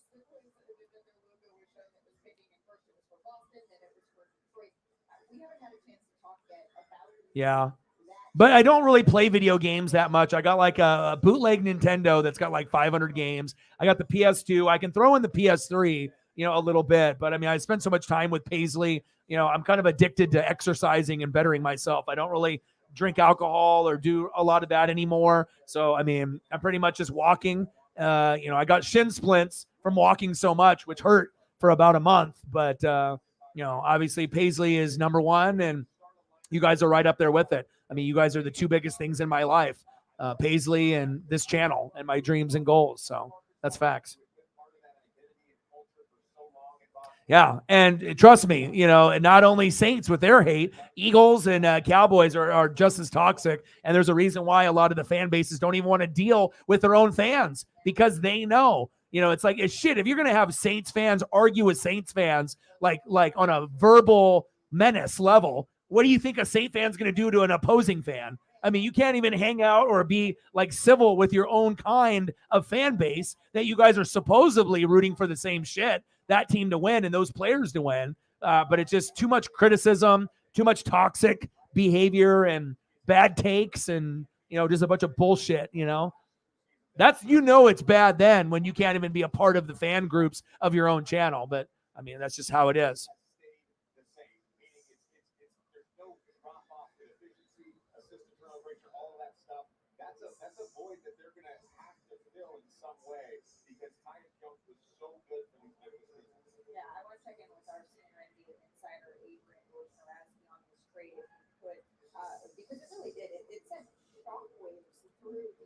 Shout out to Cyberpunk.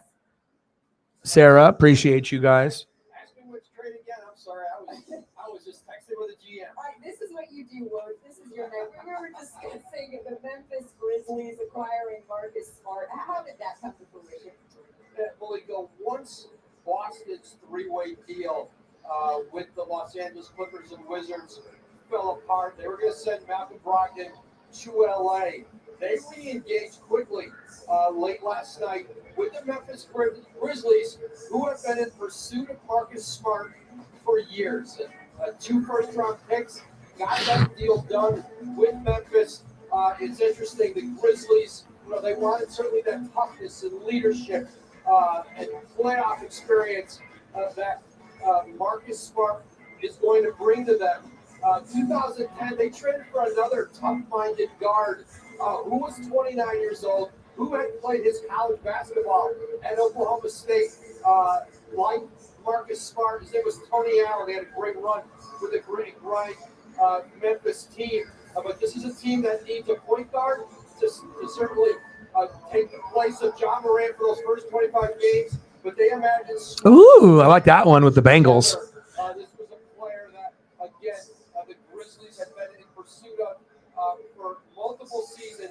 They finally got him late last night. Well, thank you so much. We'll let you go back to that reporting that you were Yeah. doing. It's also reporting the Pacers. They're keeping the number Or EDP, trying to pick up on the young girls and then getting fucking canceled by everyone on social media and everyone in general, and then him trying to come back like he didn't do anything and he was a complete weirdo. I mean, he would lose his mind, talking Eagles and whatnot and just, trying to be a menace and scream and yell and get people that way. But, of course, when you end up trying to pick up on girls that are like 14 and you got caught, and there's no coming back from that, you're done. So, yeah, but I totally agree with that too. Once you get fucking canceled, you're canceled forever most of the time.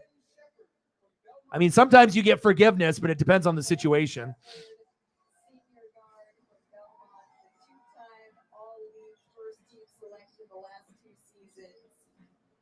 Oh, I bet. Third player to be drafted from I bet. in the modern draft era. I saw a fucking new thing on him on my timeline and stuff. They were talking about like people that deserve, like got exactly what they fucking deserve. What's the funny thing is EDP actually followed me when I was doing like Eagles coverage. When I first started the channel, I never like did a stream with them or talked to him or anything like that. You know what I mean? But like, obviously when you're in the football YouTube world, people know who you are. They may not watch your stuff, all the time or anything like that, or maybe not at all. But a lot of times when people are browsing and they're going through their own content, you can kind of see like who the competition is and who else is out there. But fucking EDP, dude. EDP 445. Crazy ass. Yeah. It's just good to be able to be realistic, about things. A lot of times, people are so biased, they don't even recognize it. It's like you can have love for your team and your players, but once you start appreciating the league as a whole, no matter what sport you're watching, because you just never know that guy that's on that rival team that you hate, what happens 4 years from now after you talking shit for 4 or 5 years, he ends up being on your team. Then what?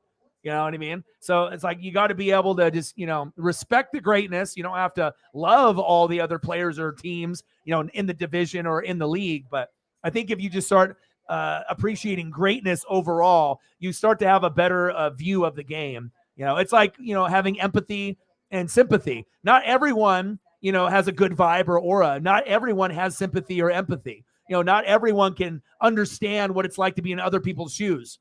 And there's a reason why people connect to other people more than others, right? Yeah, EDP gonna get a cupcake. Yeah. And it seems like nowadays too, which was really sad, people are do anything for 5 seconds of fame. You know what I mean? Injure themselves. Like I've been seeing like stuff on my timeline of, dumbass people doing dumbass things, like setting off like fireworks in a fucking bus while it's moving, or setting up fireworks to shoot yourself in the face. It's like people are so like pathetic and so like they want fame and notoriety so badly that they're willing to do literally anything for that 5 seconds of fame, those couple days of going viral. It's just, it's kind of sickening how desperate streamers and people are, to be able to make a name for themselves and try to cut corners, instead of having talent, it's like injure yourself or do something stupid and fake to make it look like it's real. I don't know, man. It's just kind of sad the direction of where social media is going. That and AI, that AI now is taking over too.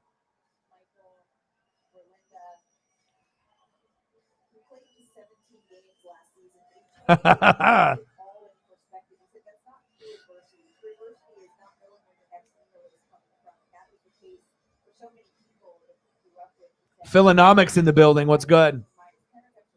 Eagles fans hate bringing in former Cowboys. Yeah, but also too with all the on the Washington side too, because obviously everyone's going to criticize every other player. Oh, Carson Wentz. Oh, Dak. This and that. And Washington be like, oh, Donovan McNabb, Carson Wentz. They're terrible.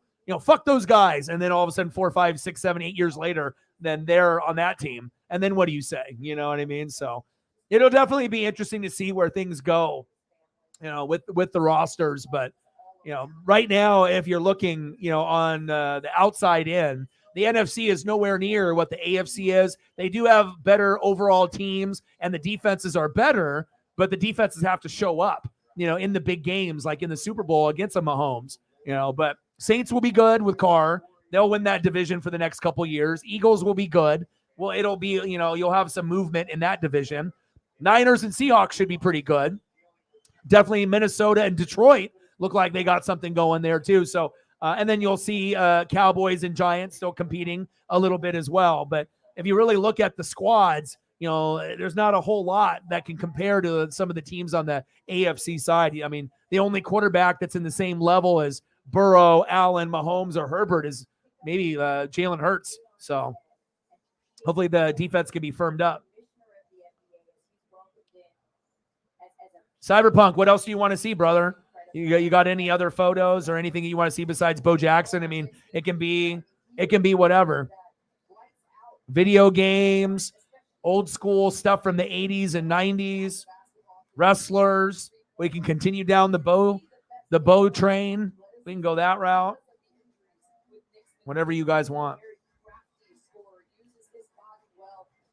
They have talent, but again, I think there's a good chance that Minnesota, hell, maybe even Detroit will match up with them. Green Bay is done.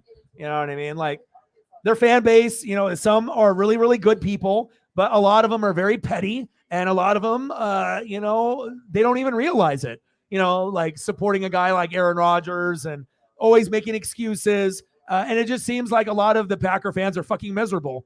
You know what I mean? They're just fucking petty and they're fucking miserable. And they don't want to ever give any other team credit. And I actually like to see their downfall, to be very honest, because for all those years that they talked shit about Minnesota, all the years they talked about shit about the Bears and Detroit, now they're finally getting what's coming to them. Like I said, you had better chances with Favre and Aaron Rodgers, and you're only able to win one fucking championship with each one of those guys. It's kind of a disgrace if you're, real being honest about it, and Rodgers will have some success with the Jets, but there ain't no winning no fucking Super Bowl. They're not going to make an AFC championship game. So, I mean, I guess if Jets fans are delirious, Jordan Love has some skill set. Aaron Jones, you've seen Christian Watson, you know what I mean? But the offensive line and the defense are always going to be the liability. Offensive line, defense, special teams, coaching. LaFleur, has definitely a good background. But again, any team that's not owned, by a certain person and you have a committee, how can you trust Gutekunst and LaFleur making all the decisions? You got to be able to have an owner and have a traditional breakdown instead of being owned by the people.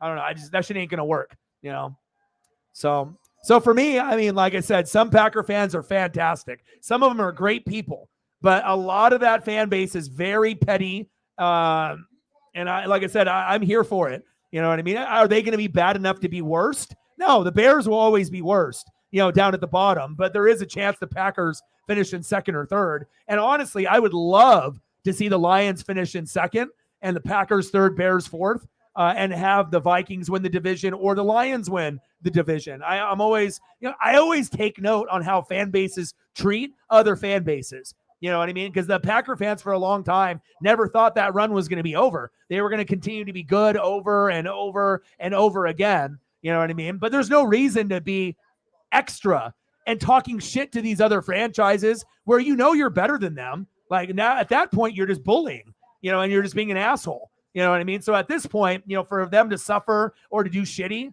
I'm all here for it. For what you put out in the universe, you get back. So if you're going to be petty and talk shit to the Bears when they're a shitty team, there's no point. You know what I mean? The Bears already know what they are. But like I said, with the Vikings getting O'Connell, I already knew that they were going to end up winning, 10 to 14 games. It was going to change that franchise. And I do like what the Lions, what they've been doing the last couple of years. And I normally always root for like the Lions, the Jags, and the Jets. But now Aaron Rodgers is there. I can't root for them, because it's not the same team anymore. You don't have Zach Wilson. You're not trying to build it, the right way. You just went for the Brett Favre quick fix, which isn't going to work. You need to get your own franchise quarterback there. So I'll still root for like the Jags, but now the Jags are maybe the best team in the division because the Colts and the Titans went down, the Texans went up, and right now it seems like the Jags is the best team there. So now really the only team that normally sucks that I can root for will be the Detroit Lions. I definitely want them to, break the curse. So.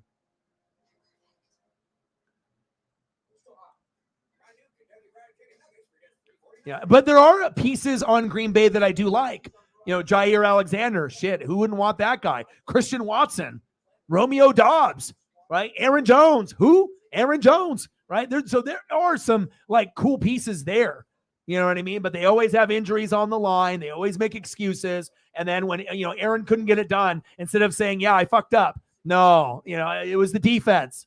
Oh, it was the special teams. It's like, bro, if you win MVP twice, you can't blame everyone else. Take the blame for yourself a little bit, But again, like Zach Wilson learned the hard way, when the team only scored a few points and they said, well, the defense did their job, and they ended up losing the game like 9-6. And he's like, what do you think about the offense? You think it was your fault? And he said, no. Whether he was joking or not, you don't say that. You always take the blame. You get the kudos when you do good, even if it wasn't you. Right. But you have to say who did good. That's what leaders do. But when things go bad and it maybe wasn't your fault, you have to take the blame. So, Zach Wilson, not too bright. Not too bright. He's got a good looking mom though, but not too bright. Ooh, giant cheeseburgers. Let's do it. Let's do that. Oh, you are. But you can stay or you can go, whatever you decide. We appreciate you.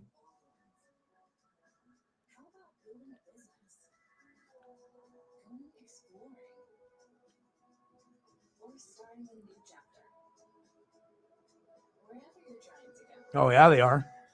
Well, that's what happens when you get someone like Saban. I mean, Saban is like a sports god. I mean, think about it. No one has had that type of success, besides him. And then we got guys like Urban Meyer that was looking like he could be a Saban. Utah, Alex Smith, going to Florida, Ohio State. But then you find out that he's a, kind of a weirdo. It's like if you own a bar, probably don't have, people that aren't your wife grinding on you and grabbing you, on video. Not smart. I'm not sure if they're good enough to win the division yet. Honestly, I think they're getting closer where I think competing with the Packers and Bears, we'll see what they will do, but they should still be at the bottom. But the Packers and the Lions have a chance to be like an 8 to 10 win team. Are they going to be closer to 10 or is it going to be closer to 8 or 7? Right. And then the Vikings should be a 10 to 13 win team based on who they have on the roster, overall. But I definitely think the Lions are coming. And I hope that they make the playoffs. I really, really like as far as bottom feeders and, people getting kind of, taken for granted. And I do like Dan Campbell. Some people think he's dumb and he's a meathead.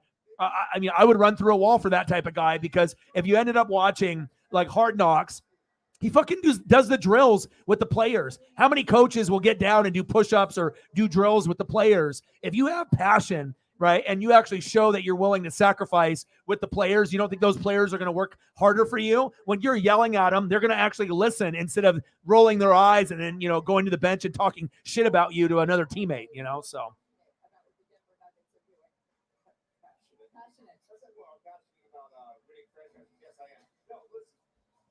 All right, let's go with some Cyberpunk wants some cheeseburgers. So we'll do some cheeseburgers.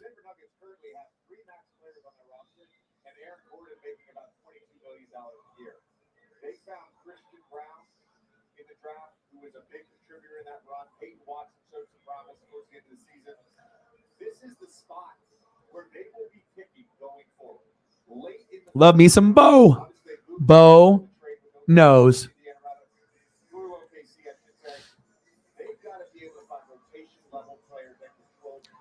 Pete Carroll ain't like Dan, though.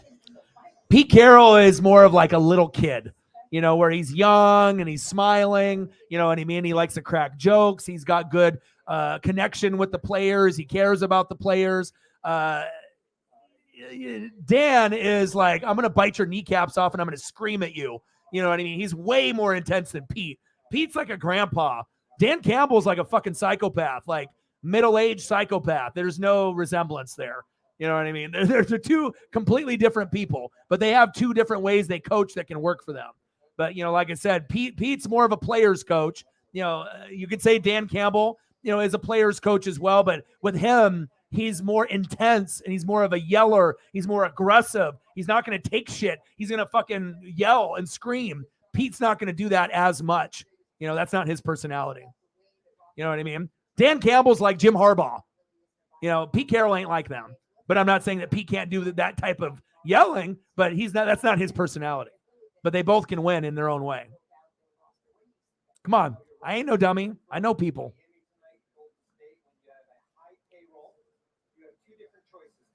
All right, let's take a look at some cheeseburgers.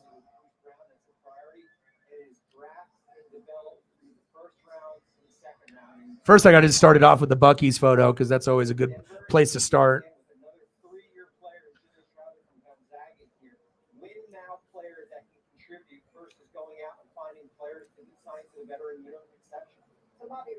Well, I don't know if it's necessarily drama-free. Once Jordan Love starts losing games and they turn on him, then what? You know what I'm saying? And to think, like, if Green Bay still thinks that they're going to win the division or be a contender, they're dreaming. That ship has sailed.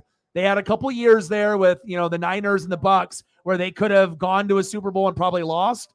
You know what I mean? They weren't going to win, but, you couldn't get it done. And again, it shows you O-line, D-line, defense, coaching, special teams. That shit matters, not just the offense.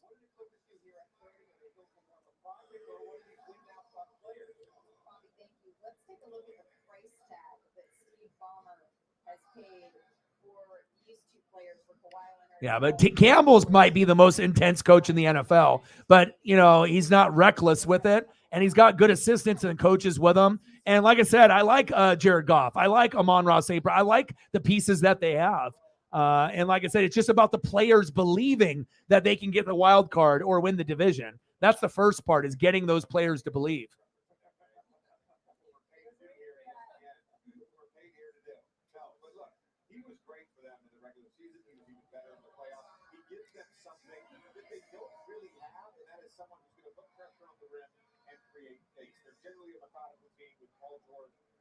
Leonard, you bring up the health. Look, Kawhi Leonard's probably not going to start the season healthy, so there's going to be a delay. I like the thought process here, trying to find somebody that can contribute right away, because if they're not going to move off Paul George, then they're still in win now mode. Right. They were eliminated by the Suns in the first round, so they're looking for someone that can help immediately, because again, we saw Kawhi Leonard go through the season essentially load managing and doing it well, because in the moments that we saw him, he looked excellent. The chatter was, this is the Kawhi Leonard. Oh, looks good. They need someone to contribute now, Jay. Who is that person? Could be Kobe Jones from Xavier. He's what Bobby referred to as a win now player. He's played multiple years at Xavier. He's got a great all-around game. He's a winner. Good defender, passer, rebound, scores. He's got a complete game. Man, Chief and Shep are missing out. I mean, this is a guy that played in the G League tonight, played against professionals. He can score the basketball, he can defend, and he brings a lot of size. So when you're talking about Kawhi Leonard maybe not being available, Leonard Miller is going to give you that size that Kawhi has. Going back to Christian Brown. Oh, my God. Look at that monster. Not every rookie can come in and have an impact like that in these high-pressure situations. You've seen it. You've been around this league for a long time. Yeah, that would be awesome. What does it take to come in and immediately make that kind of impact? Bring up Christian Brown. The guy won high school championships. The guy won a college championship. He played all 40 minutes in the NWSF championship game. He's been in big moments before. You need guys who've been in big moments before. I know. Seriously. I was like, it started at 5. It's already 3 hours, and we're not even done with the first round yet. And then they have to do the second round. It's like they just turn the show off, and they just be naming off the names. Mike Smith, Barry Johnson, bang, bang, bang, bang, bang. B. Shepard, N. Smith, Sensabaugh. They just end it. Oh, my God. It is going crazy. What's good, brother? Tampa Bay's very own Scott. How are you, brother?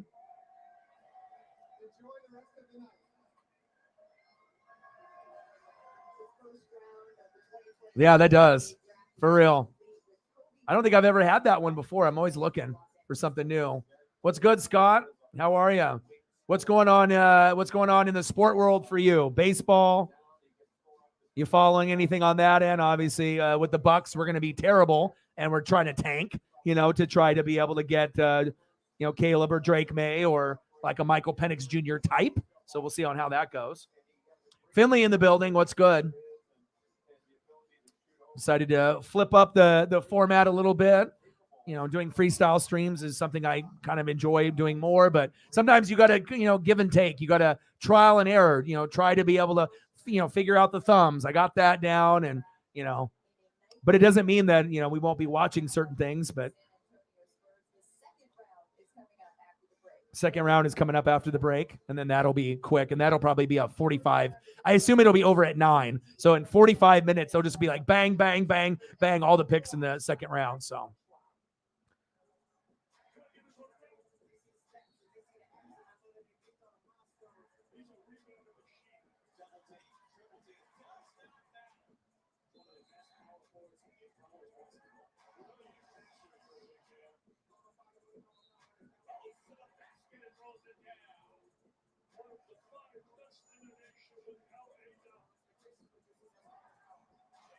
Oh, I got another one for you, Cyber. That one's a massive. Damn.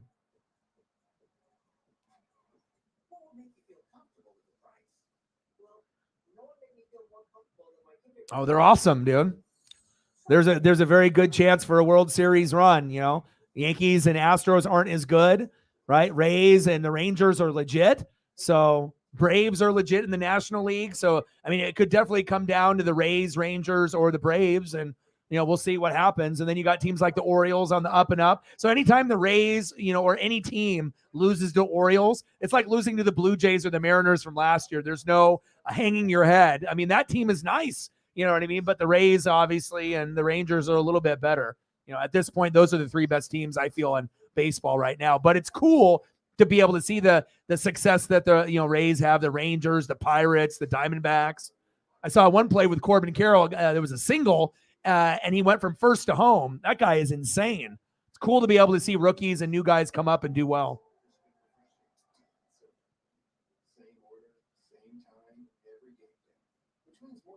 Well, the reason why the Ducks typically suck is because the defense sucks. We don't have any good defensive players. We can score points, right? O-line usually is pretty good from time to time, but the defense is terrible. You know what I mean? And even if you have a Kayvon Thibodeau or you have McKinley on the back end, 3 good defensive players, even if you have a couple of NFL guys, is not enough to be able to win games late or win bowl games or the Pac-12 championship. It's just not. And that's kind of where the Ducks typically are. Unless we go back in time where we had like Patrick Chung and Walter Thurman and Haloti Ngata, you need to have a lot of talent, and we've never been known as being a good defensive squad. And if we could end up being a defensive squad, that's when the Ducks are going to be legit again. That's my opinion. So, all right, no problem.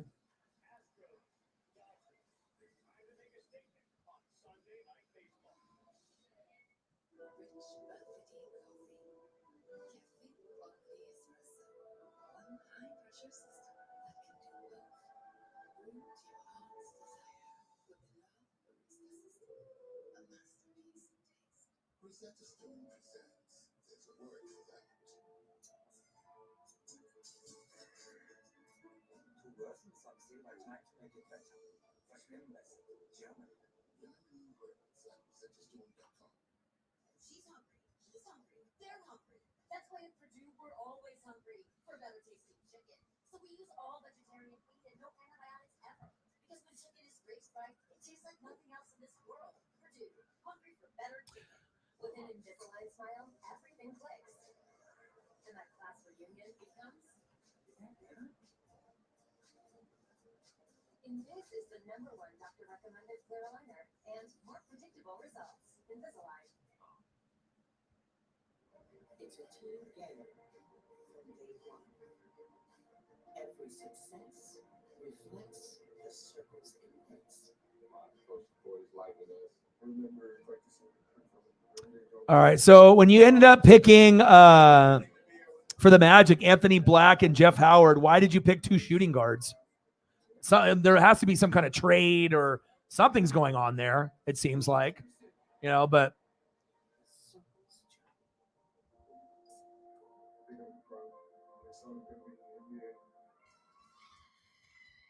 a little head scratching. Welcome back to the second round of the 2023 NBA Draft presented. But the thing is, what you have to be happy for is at least you got Paolo Banchero. So you at least you got that, so it's like, of course you want to be able to get players to help the squad, but it's not like Orlando was necessarily a playoff team. It's kind of a rebuild, but I would assume most Orlando fans are probably shaking their head a little bit.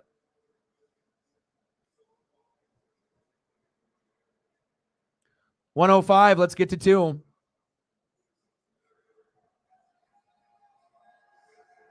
And honestly, if you actually look at this draft, like if you regardless if you watch a lot of college basketball or not, anybody past the first 3 picks, most people have no idea. After Wembanyama, Brandon Miller from Alabama, and then Scoot Henderson, most people don't know anybody after that. If they'd be like, oh, I know about the Thompson twins. When? Today? When you fucking saw the thing on Twitter? Like, most people have no idea of anyone past, the first 3. This draft doesn't have as much talent than other drafts. Of course, some of these guys will pan out, but we know on NBA rosters, some guys that are in the first round don't even make the team, or they're bench guys. Some guys in the second round that get picked, they don't even make the team, or they're just bench guys. I mean, let's be honest, a lot of these names, most people have no idea, unless you were a fan of that particular college and you watched, but like Grady Dick at fucking 13 from Kansas, that's a name, you know what I mean? That some people got to see, but I mean, we're talking about, if you look at the, where they went from, France, Bama, and Bama was good this year, Scoot, USA, overtime elite. Like, normally you're not getting guys that aren't from necessarily college in the top 5, right? Then Arkansas, another France, Houston, UCF, Kentucky, Michigan, Duke, and Duke's nowhere near what they were. Kansas, obviously, with Grady Dick. UConn, Michigan, Baylor, Indiana, UCLA, Santa Clara. No one watched fucking Santa Clara, So you can definitely tell who the posers on social media are. Oh, I know all these guys. The hell you do.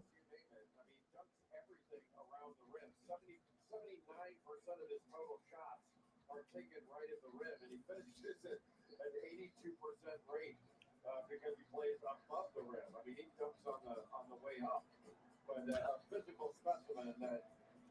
To be very honest, I don't know enough about him. I know he's a big guy, 6'9", 6'10". But like I said, position rank for power forward was number 2, number 3. He was up there. But I'm not going to front and be a liar like a lot of people on social media and give you something like some fake opinion. But I definitely did not watch enough.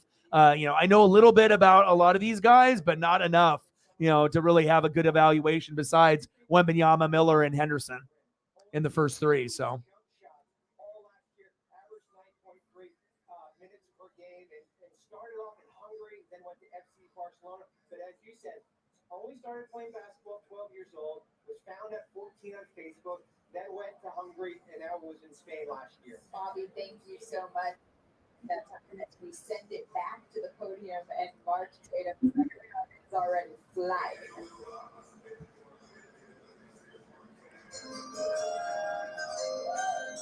With the 32nd pick in the 2023 NBA Draft, the Indiana Pacers select Jalen Pickett from Penn State University. Jalen Pickett, it says in Indiana, but he's actually on his way, Andrea, to the Denver Nuggets, rather. He is. I feel like these the NBA draft coverage is absolutely terrible too. Like, you listen to some of these hosts and the people they have, and I'm all about diversity, men, women, people of color, giving everyone a fair chance to be able to succeed. Black, white, Asian, Mexican, man, woman, whatever. But I don't know. I just feel like, it's too forced. They're trying to make it too hip hop, and they're pushing it, a certain way. I don't know. I just feel like the presentation and then the people that they have, a lot of these like draft programs that they have, they're fucking terrible. They're not good. And they wonder why ESPN doesn't get fucking ratings anymore. They have to shut shows down like the Keyshawn show with Jay Will and Max. They shut it down because no one fucking watches it and it's boring. There's nothing like what is going to give anyone the idea that those three are. I mean, Max had a reputation of being the best one out of those three, but who gives a shit on what Keyshawn or Jay Will thinks? Absolutely goddamn no one. You know what I mean? Or you can go the opposite route and go with like Perk and some of these people that are fucking racist or or they have horrible takes. Not for me. You know what I mean? Like a lot of this fucking sports talk that's on ESPN, FS1, CBS, YouTube. I mean, it's just not good. It's terrible. Terrible takes. You know what I mean? And it's all for clicks and views, and they don't even really believe what they're saying. So why are we watching and and engaging in something that we know is fake? Terrible. What's not terrible? Burgers. 11 pounds. Look at the burger on the left. Jesus. And then that? My God. I could probably eat that right now, though. No lie.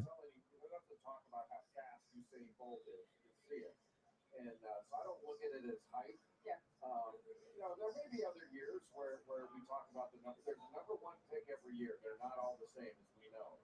This one's different.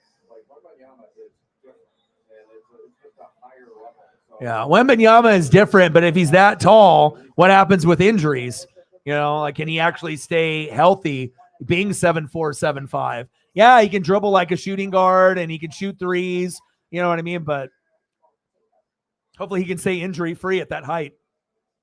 Usually guys that are over 7'2", it's not kind to their bodies long term. In the 2023 NBA draft, the San Antonio Spurs select Leonard Miller from Scarborough, Canada, and the NBA G League's Team Ignite. All these G League guys too. Like people don't even want to go to college anymore for like a year. They're just like, screw it. I'll just go in the G League or play overseas.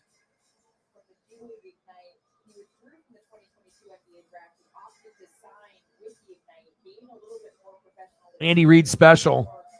I don't know. I mean, like, I love hip hop. You know what I mean? Like, I love, rap and hip hop, but I feel that, like, there's a time and a place for certain things. It's like, you're doing like an NFL show. Don't do hip hop. I mean, you can, I guess, depending on the artist and what you have there. But sometimes with certain like types of music and certain venues, it's not like a good fit. There's a time and a place, for like rock and rap and country. But I feel like a lot of times with sporting events, they put the wrong thing at the wrong time. I don't know. Unless they're trying to be biased and they're trying to cater to the hip hop community that most of the people that are hip hop, they watch NBA. You know what I mean? But that's kind of a generalization, but. I mean, I'm not saying I need to be able to see Metallica in the background or Guns N' Roses instead of Little John, turned down for what in the background when they're picking these guys. But, damn right. All the Andy Reid specials. Boom. Andy Reid special. Boom. Andy Reid special. Boom. That's definitely an Andy Reid special there. Yes, congrats with that. Would have loved to have Wemby in Portland, but really good basketball players that can just hoop, that are a little bit older, and they don't have the upside, and they end up in the second round. I'm thinking of Draymond Green. I'm thinking of Jalen Brunson. And you look at what Denver did there, drafting two players that are a little bit older, ready to hopefully contribute right away, and then you show the disparity with the San Antonio Spurs who want to believe in a youth movement, taking a little nice photo, Cyber. With Leonard Miller. Yeah, and obviously, when you look at second round picks, Nikola Jokic is just the shining beacon of a gem. Who's going to win between the Gators and LSU? Now, what's going to happen there? Could probably go either way.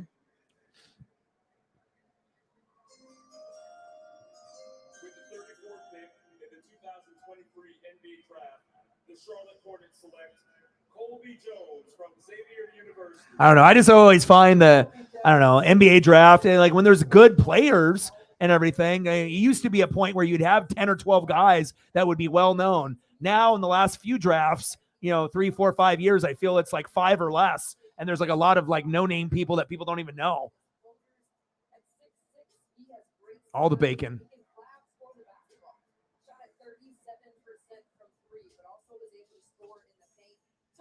Made more shots while guarded, which is going to benefit him at the next level when he sees elite defense. He's Josh Hart. He's a Josh Hart type player. You can take a look at how all of the picks are shaping up in the second round. And JJ, to your point, the emotions just coming. This is a Florida thing right here, Mike. So maybe you're familiar with this. Supposedly here. What's the deal with these right here? These burgers. What's the deal with Fat Burger? Fat Burger any good? I know they got some places there. What, Northeast and in the South? West Coast chain Fat Burger. Those look fucking pretty damn good.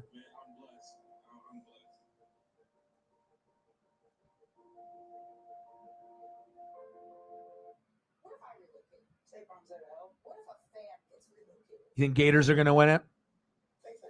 Well, they're going to be the stronger team, right? LSU will be like the underdog.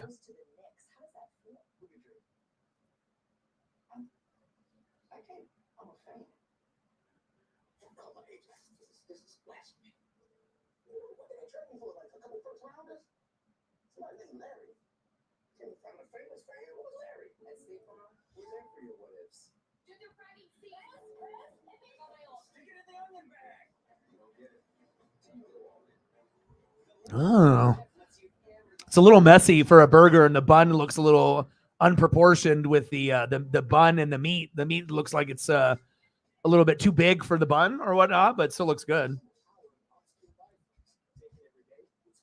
Where else do you want to go, Cyber? We went Bo. We'll do a quick review. So, Wemby, number 1 pick. And like I said, I wasn't even going to put Wemby on the thumb, but I said, fuck it, might as well. It's Wemby. And we got a little Bo.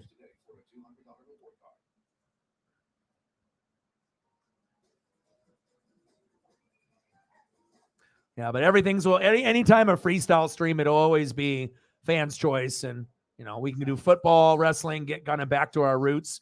I mean, that's the shit that I enjoy the most anyways, so. Oh, and obviously sprinkling in some food is always fantastic too. Football and food, baby. And the friends. You guys.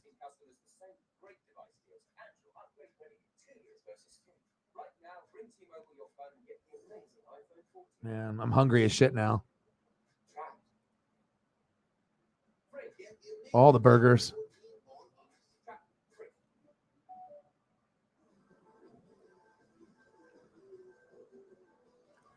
Yeah, and I'm willing to be able to kind of, find that right time period. I feel like 6 to 7 o'clock to start a stream is a good time for everyone. Even for the people in the Midwest or the East Coast. I know it's a little bit later there, but I'm thinking 6:37, and then going for 2 to 3 hours, and then maybe longer if we have more people or we get on a nice little dono train. But I think kind of getting back to the schedule that we were on last year, and doing this might be a good winning combination until we get to football season. And then, obviously we'll be doing a lot of football.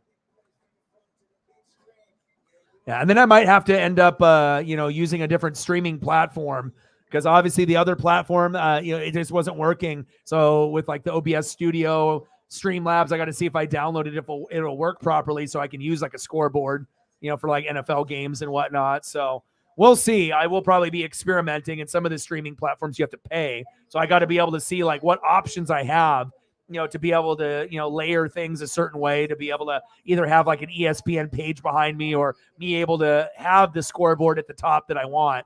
That would also mean if I do that, probably won't have a ticker or, have pictures to pull up unless I use this format. But, I'm definitely going to experiment a little bit with some of the other types that are out there. There's about 5 or 10 major ones, but, I guess I'll have to kind of, test and see which one will be the best fit for me. So.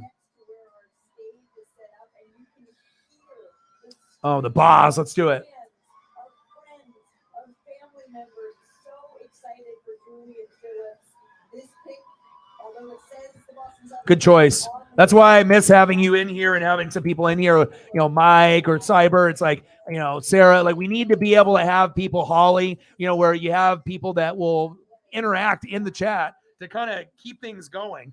Sometimes people are in the chat are like hella quiet or they don't talk at all or they barely talk at all. You know what I mean? So you need to be able to have people that, can bring out that personality and come up with good suggestions to kind of keep the ball moving and keep the ball rolling. Yes, to develop his shot, but athletically, the way he runs, the way he defends, that's how he will contribute as he makes his way behind us across the stage, shaking hands. Oh, I got a sick Brian Bosworth I've been saving. Look at this one. Oh, baby.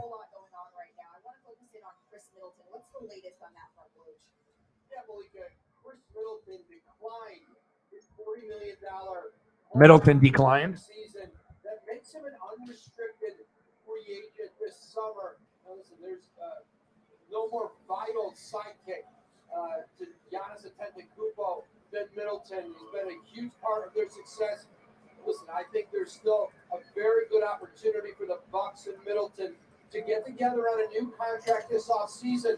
The Bucks are also facing Brook Lopez's free agency, and there's an expectation that the Houston Rockets, flush with a lot of salary cap space, are going to be a real threat. A little Seahawk logo in the corner. Why not? Continues to be in a win now mode around Giannis, and they'll have a new coach this season.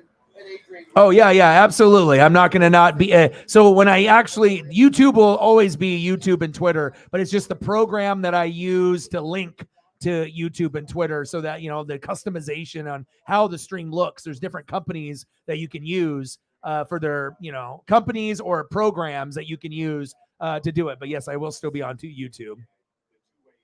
Oh, no worries. I'm just glad you're here. Not been sleeping well from the trip?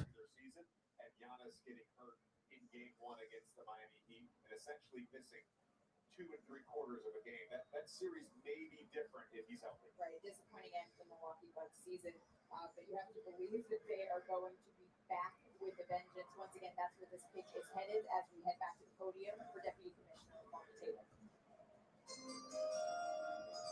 With the 36th pick in the 2023 NBA Draft, the Orlando Magic select Andre Jackson Jr. from the University of Connecticut. Andre Jackson Jr. Oh, bigger logo, even better. Season today to record 200 points, 200 rebounds, and 150 assists in a season. Well, you heard Danny Hurley say it earlier. Damn, he was, for real. Yeah, never apologize for not being talkative. That doesn't really count for you. You're fine. And yes, he was. I did. And then they had something like that they already did a couple years ago where Pat participated. Was it like Brady? Like Brady and Pat? And then like who else was in it? Curry. Was Curry in it last time also? I know they did like a little 2-on-2. They've been doing it the last couple years. Or was it like Aaron Rodgers? Aaron Rodgers and Pat or Aaron Rodgers and Tom? I don't know. You guys probably remember. They've done kind of different combinations over the years. I did see that though, yeah. 6 hours of sleep, needs 7 or 8.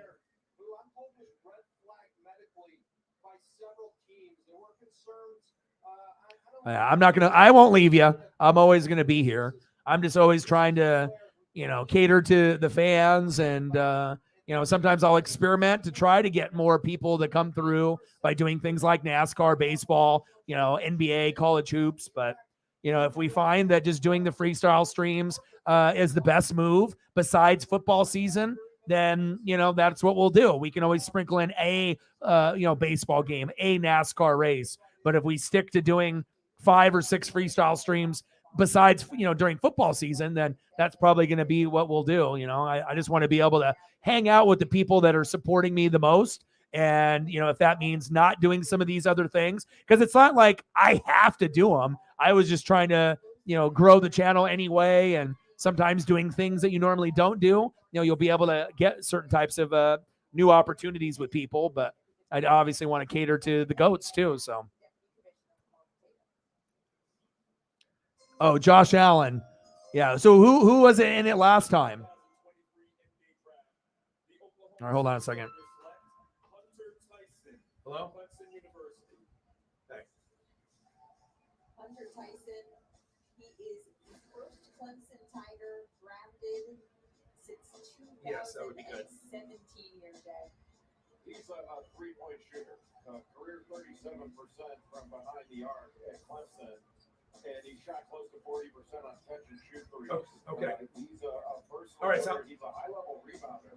And he's Okay, sounds good. every year that he's been in college and had his best year this last year, first team All-ACC.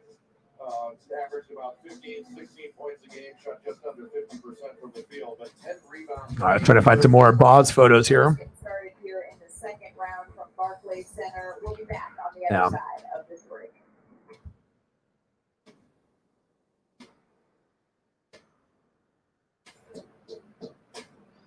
Subway Series is taking your favorite to the next level.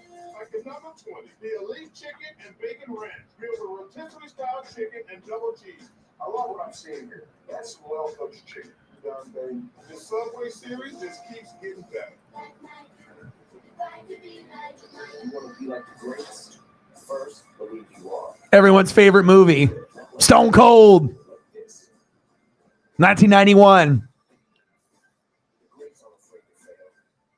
In the episode of Bags of Action, we review the 1991 movie Stone Cold, starring Brian Bosworth.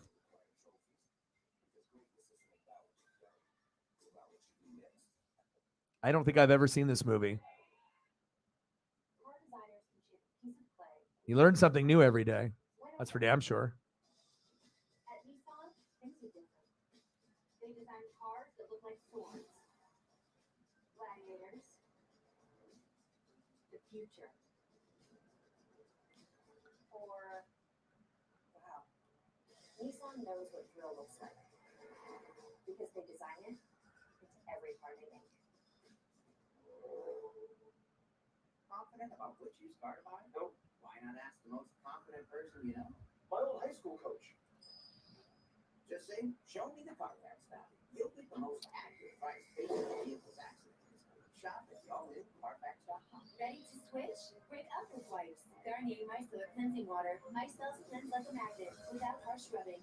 Oh, that's a good one. Mascara better than the leading wipes. 9 out of 10 wipe users would recommend Garnier Micellar Cleansing Water. Pat and Josh took on Brady and Rogers. That's what it is. I was just trying to remember. I didn't think it was, basketball play. I was like, I could have swore it was football players, and I didn't think it was like wide receivers. Like it was like quarterbacks or something. So there we go. Pat and Josh on Brady and Rogers. That's what it was. All right, no problem. And I'll be back tomorrow, and we'll grind it out again. So Matt will take over. 105. Let's get to 2.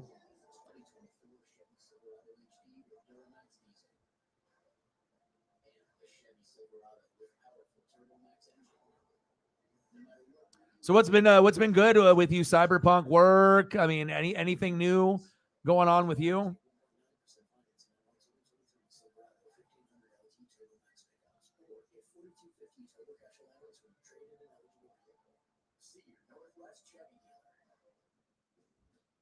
It's fun to get behind the wheel of the best rides. Honda in stock now. Save thousands with 0.9% financing. The best value brand with the best resale value. Get 0.9%.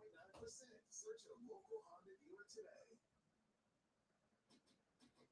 It is a star-studded doubleheader in the WNBA on ABC this Sunday. The Mystics and the Liberty, they face off here at Barclays Center at 1 Eastern, followed by the Wings and the Sparks. Hey, Janae Gumake, that's going down in Los Angeles. Victor Wembanyama, his night at Barclays Center is done. He heard his name called number 1 overall. You can see him leaving the arena, headed out into the New York City night. You can catch him in Summer League action. Las Vegas 2K24 Summer League, tipping off Friday, July. And obviously Bosworth and Bo are like links, so it's like, and when you look at their names, you're gonna find stuff of both. So, which is very cool. We saw Jordan Walsh be picked here. He's on his way to Boston. It's the first time Arkansas has had 3 players drafted since they had 4 in 1992. Well, Jordan Walsh is a long-armed wing defender. How's it? Yeah, I figured that you've been. Are you still working the days, or are you working nights now? Well, I know that you tried to have those people, like your friend and a few of those people that like were making mistakes at the work and whatnot. Like, are you still working during the day? You're not able to do the night shift anymore, like you were, right? But I do really appreciate you coming in with your personality and obviously holding it down for us. If we could have more people hold it down like you, we probably wouldn't be in the position that we're at. But I'm very blessed to, have you be a big part of the channel and, keep things moving for me. Because obviously, this is like everything to me. So I appreciate you a lot. Still on days. Mohamed Gay, he led the Pac-12 with 15 double-doubles last season here in the building, sharing this moment with his friends and family who have waited with him to hear his name called, making his way down to shake hands with Deputy Commissioner Mark Tatum. He did withdraw from the 2022 NBA draft, got a little bit more experience, Jay, and here he is. Well, another long-armed guy. He's 6'10" with a 7'3" wingspan. He's ball skilled, and he's a guy that's got a ton of potential. He can create quality looks for himself at the rim, and he's an underrated passer, but a willing rebounder. He gets a lot of deflection, steals, and blocks. What's going on, Mike? Are you taking off? But I think he's going to be a solid defender, and his measurables are really, really good. Mohamed Gay out of Washington State getting his moment with Deputy Commissioner Mark Tatum. Hey, it says that Charlotte is on the clock once again, but that's not quite it. The Los Angeles Lakers, they have the pick coming up after this. We will discuss on the other side. Trying to find like a Bosworth, Oklahoma. Are you saying there's a chance that we can push that button? We destroy the world. Still has that same intimidating stance that he had in Seattle. Same vibe.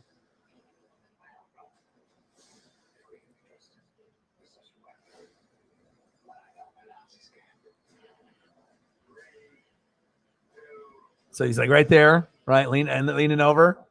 Same thing. He's like, I'm going to get him.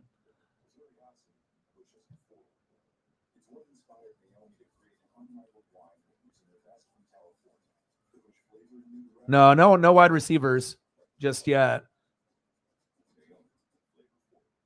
Everything looks so good. Right? I'm hearing the new Google Pixel is really great. And it comes with AT&T's best deals on all of them. This one looks nice. That's a house favorite. And it's served with your choice of plans. Thank you. There's got to be a catch. No catch. And no trade-in required either. Oh, How do you know all this? I come here a lot. Love the service. At AT&T, new and existing customers can choose any Google Pixel. All right, man. I hope you have a great rest of your night. Take care, bro. And Cyberpunk, how much time do you have left? Do you got to go pretty soon? What's your timeline on when you have to leave and whatnot? I'm just trying to think of like, where we want to go here with the stream. Like if we, are we going to go for 12 more minutes and go to the 2 hour and 30-minute mark? Are we going to go to the 3 hour mark? You guys let me know, what you guys are thinking so that way I can have a kind of a gauge. I mean, I don't mind. I mean, I don't have anything I have to wake up early. I'm just going to spend time with Paisley and whatnot. I'm still watching this draft and whatnot. So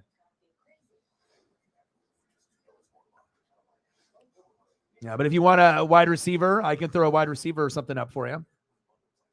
But let me know what you're thinking, Matt and Cyber and whatnot, what you guys are thinking, so that way I can kind of figure out what we're doing here. And let me know anything else that you want to go over, Cyber, anything wrestling-wise. Sounds like Matt will have a wide receiver, either past or present in mind, and we can always do something of that nature. Or we can get into more food. I mean, I don't mind. Whatever you guys want. I'm here for you guys.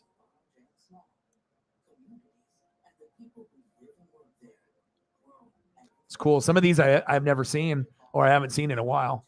Very cool. This too.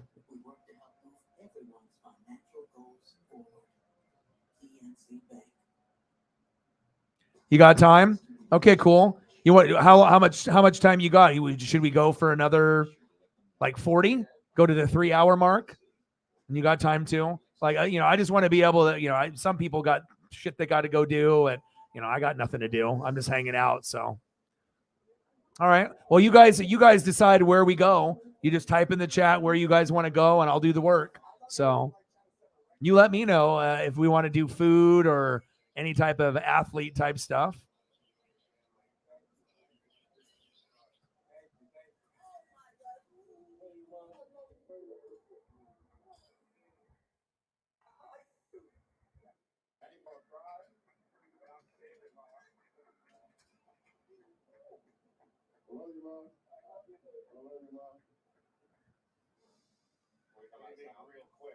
I'll make it really quick.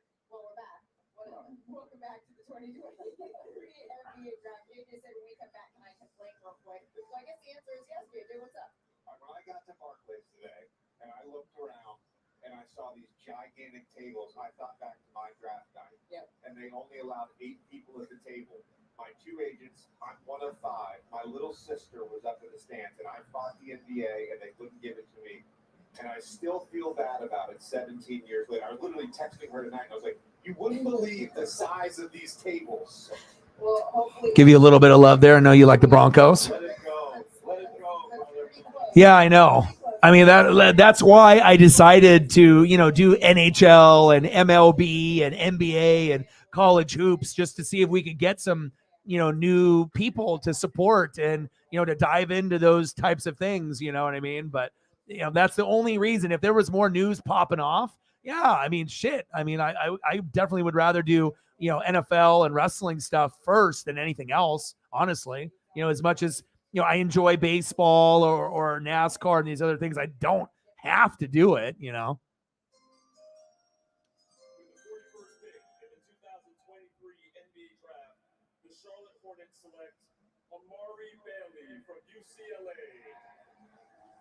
Amari Bailey, the freshman guard, is in the crowd here. Yeah. But we're just waiting, man. We're waiting on this, right?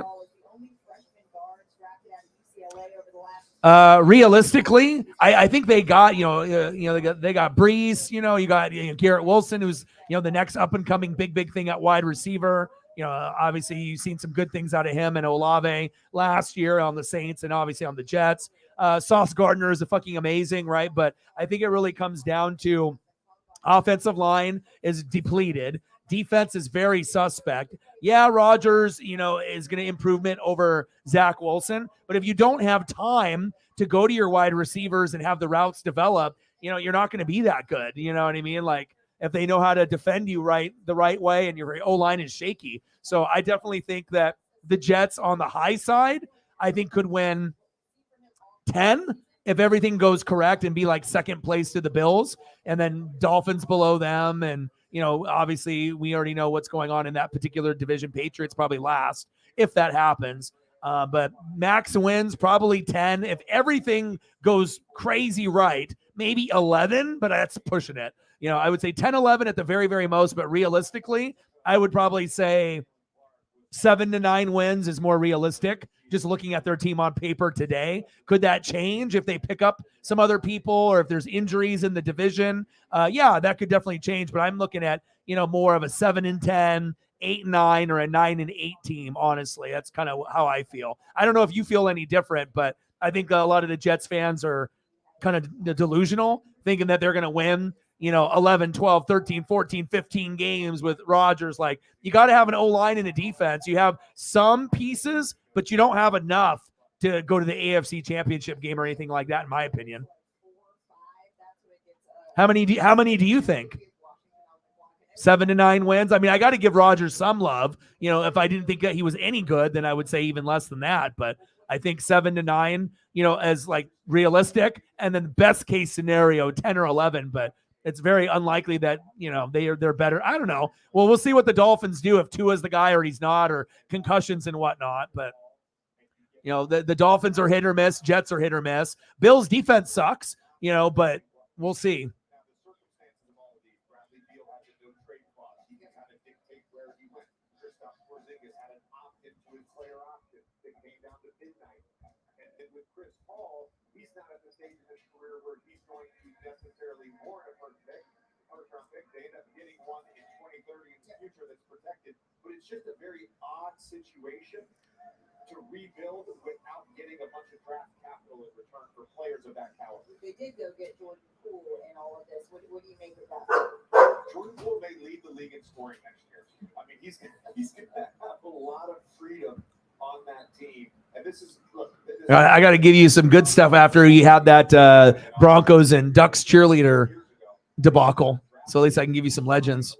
They have been consistently in that 8 to 12 spot, and it's really hard to draft franchise-level players outside of the top 3. Yeah, just to take a look on our screens, the key players here for the Washington Wizards, it looks a little bit different than it did even a couple of weeks ago.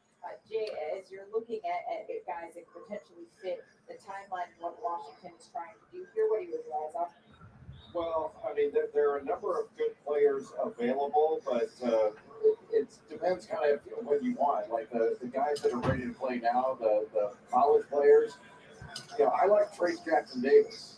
I mean, I would take him here, but you know, it depends on what they want, not what I want. Andre, I know you are also very high on Trace. Let's head back. I'm almost done, Paisley, and we'll snuggle.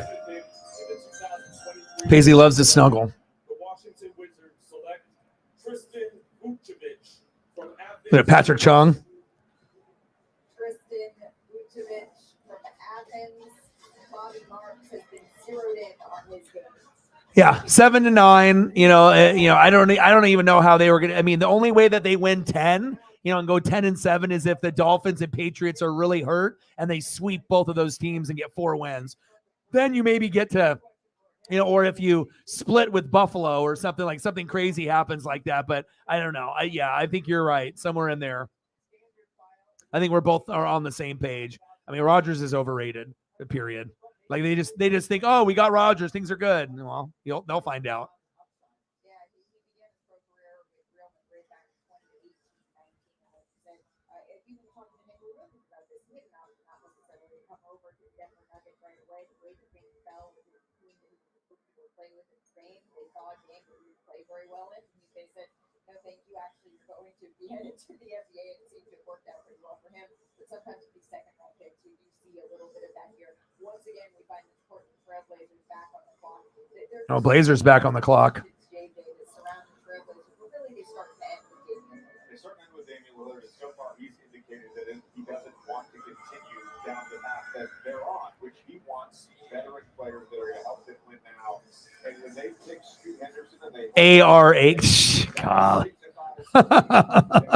Oh my gosh. At some point, Damian Lillard may get moved because there's no real path to contention for this current roster. It's certainly not mutually exclusive the minute that they make that pick that Damian Lillard is going to be requested trade. But, you know, the question is now whether or not the writing is just on the wall. All right, and you're going back over there and coming back? Okay. Yeah. With the 43rd pick in the 2023 NBA Draft, the Portland Trailblazers select Ryan Rupert from Paris, France. Oh, we got another French player. Ryan Rupert, selected 43rd by the Portland Trailblazers, sharing a long embrace with his family, the folks who were there for every step of this journey.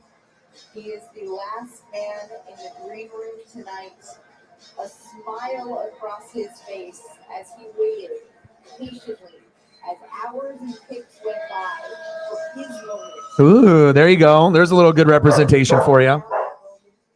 Paisley. His father was actually the captain of the French national team and had a 17-year pro career in France. And now Ryan Rupert is headed to the NBA. He recorded a season best 14 points in 18 minutes against TB12, yeah. Yeah, AR8 doesn't sound good.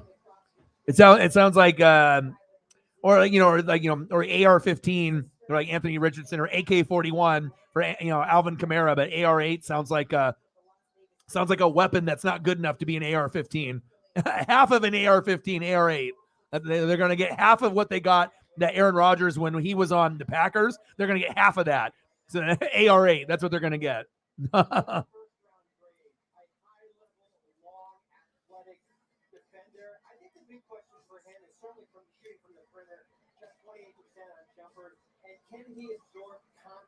Yeah, we're not going to get players like this probably anymore. That was all Chip. We haven't had dynamic guys as good as LaMichael or D'Anthony. We've had guys that are good, but not on that level. Mario 8 from the 808.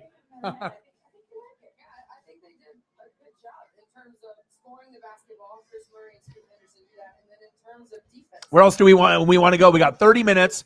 I'll cater to you guys. You guys let me know exactly what you want. Let me know. We can do food, your favorite players, whatever it may be. I don't mind.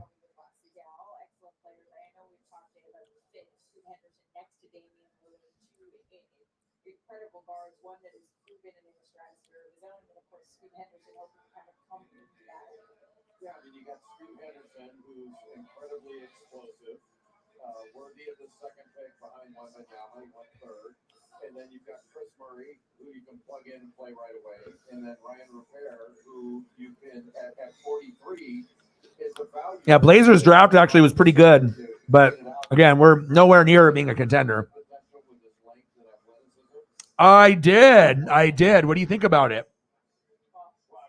Like I said, I root for the Lions every year. And I know some people were questioning Dan Campbell and his methods, even myself early on. But I started to really enjoy his methods, as long as he's not like verbally abusing the players for no reason. And sometimes when you get guys that are considered hotheads, they definitely lose their cool. And then they start, instead of being a coach, they're like trying to treat them like, bad kids and whatnot. And that's not going to work. So.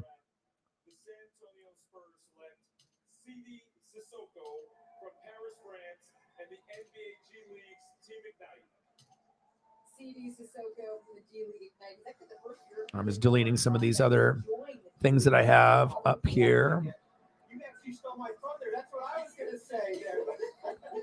You're right. I think the big question for him is, he's another one of these high-level defenders, long, athletic. The big question is foul throw. 12 games of 4 fouls or more. Fouled out a bunch here, but I'm so happy for him. I got to sit down and meet with him. He loves to cook. That's what he told me here. And they've got another good pick here as far as, Hi, Paisley's right next to me. This is staring at me. Right way to go if the college draft is not what you want. Yeah, so many more options. Yeah, me too. Let's get a picture of it. Hi, honey. I love you.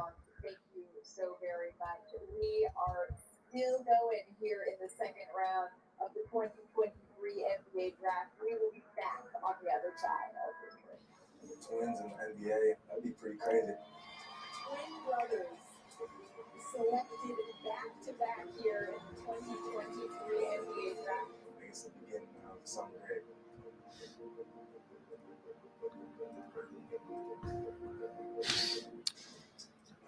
I mean, I think everyone's got their own kind of style and what they think looks good and whatnot, with the swagger. Everyone's got uniforms and certain things that they like, but I like it, man.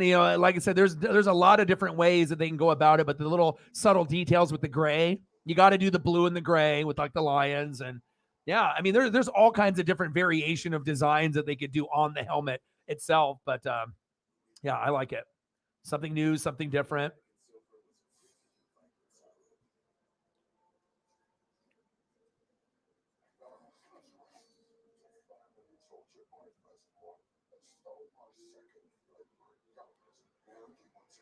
Just got to throw a visor on there.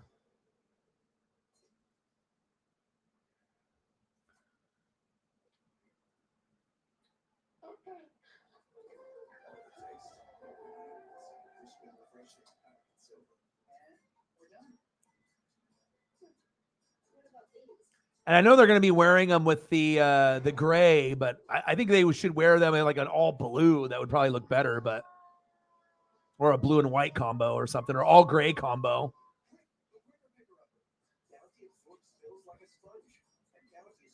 Yeah, but I hopefully we get some more news because, like I said, there's not a whole lot in that, on the NFL scene, unfortunately. And, I want to be able to cover the NFL, but when you look at the headlines and they're absolutely just terrible for as far as like NFL news, that there's like nothing like that's going on. They're like, oh, Stephon Diggs missed a practice. The Bills are in trouble. That's not news. You know what I mean? Dion needs surgery, but foot won't be amputated. Rodgers advocates for legalization of psychedelics. ACL tear for Jets Clark. That's at least news. You know what I mean? But Dolphins, Tyreek Hill investigate for altercation. You know what I mean? It's like there's just not a whole lot. But hopefully we get something.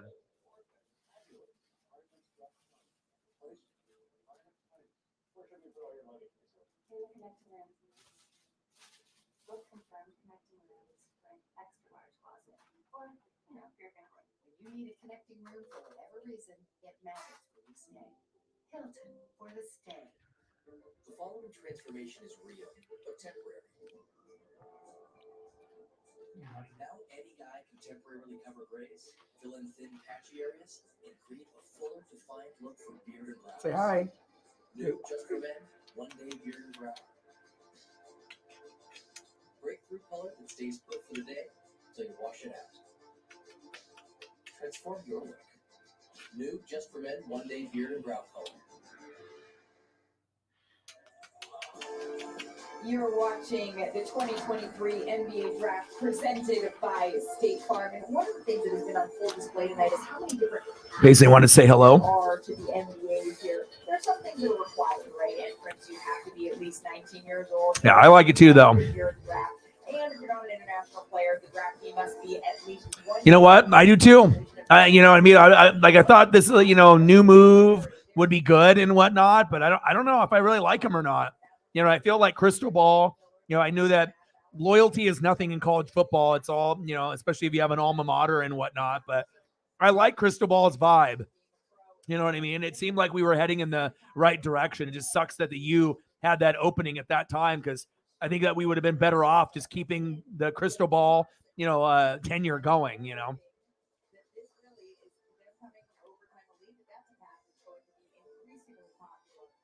Yeah, but I do like it. This room, to this moment, to this stage here in Barclays Center, where dreams come true. Paisley's on her back, growling at herself. For their entire lives. I love you, Paisley. Another college player was just selected when we were in break out of South Carolina, Gigi Jackson and Andrea. All right, where else do we want to go? Do we want to go towards more football stuff? You want to see some Chiefs and some more like Duck players? Where do you guys want to go? Do we want to do food? There's another type of food that we want to go to. Once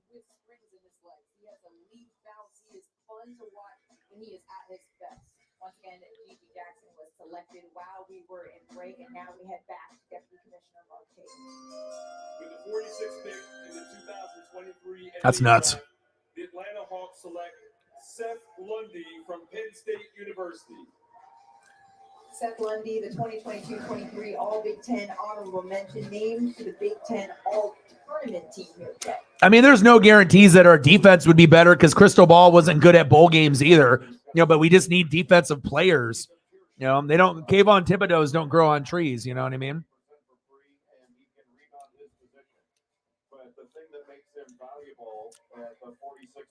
Yeah, no one will ever be able to get on Chip's level unless we end up getting like Nick Saban, and that's not going to happen. But at least we got to experience that. Oh, my guy. Perfect. I was thinking Mexican food type stuff would be good. Great choice. All right, we got 20 minutes to go. Let's grind it out and let's do all kinds of awesome taco photos. Anything else that you guys are looking at, and that sounds good. Yeah, it's just nice to be able. We'll do like taco bowl, taco salad stuff. I'll do all taco stuff, but Yeah. It's just nice to be able to, you know, even if it's like limited people, like have people that are going to interact properly. Sometimes, you know, well, like I said, especially when I was doing some of the, you know, Mariner games and stuff and Otani games, you get a lot of people from Japan that maybe don't speak English. So I got all these people watching, but no one ever comments or says anything. So it's like, you know, it's, you got people there watching you and maybe they're having it like closed captioned or like, you know, obviously they can figure out what I'm saying and looking at the photos of the game that I'm doing and then having it converted into Japanese or whatnot. But I'd rather have a lot of the OGs and the GOATs. We did get Mr. Williams. I messaged him usually every couple of weeks just to check up on him. And he showed up for the first time. And obviously had a nice donation too, to be able to show some love and stuff. And he's been pretty busy too, but yeah, definitely missed the GOATs. We haven't had Holly in the room in a long time. And I know she's going through, you know, some stuff, you know, with the former employer and whatnot, but it'd be really nice to be able to have her come in the room, even if she, you know, couldn't donate, you know, just to be able to be in the room would be awesome. I think it would be good for my mental health. I think it would be good for hers and for all the regulars too. Going back to last offseason, right? There was a deal that almost went through with the Los Angeles Lakers. I think Tyrese Halliburton is probably the best passer outside of maybe Nikola Jokic right now in terms of the way that he sets his teammates up. Loves the anything Mexican related, taco bowl, taco salad, anything that's taco related. He was really hurt, right, when you left Sacramento at first, and quickly turned the page and how he can make an imprint on this community, on this team. Here we go, taco tower. These ones just like kind of like tostadas, like stacked or whatever, but it looks delicious. Give me that. I'll attack that. He wants to attract talent. Looks delicious. He wants to see what they can build around him here. We're actually going to take a little bit of a break here. So first we will do that. And then on the other side, we will have Indiana's pick via the Los Angeles Lakers. That's coming up after this.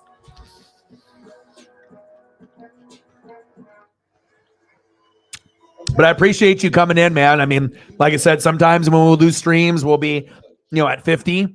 Sometimes it's less than 50. Sometimes it's less than 30. Sometimes it's less than 20. Sometimes it's less than 10. You know, so it's, you know, it's never a good feeling when you're trying to put your heart and soul to, you know, a dream and a goal. And, you know, you're going for hours and hours and there's plenty of people in the room. And then you're sitting at like, you know, 16 or something. It's, you know, definitely gets a little depressing, but then you just got to hope that it gets better and more people will support when they can. And I appreciate you, man. You're a true 101.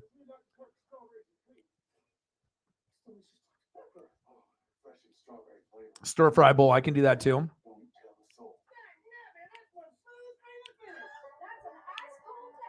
I told you we found out it's gonna be in the deal.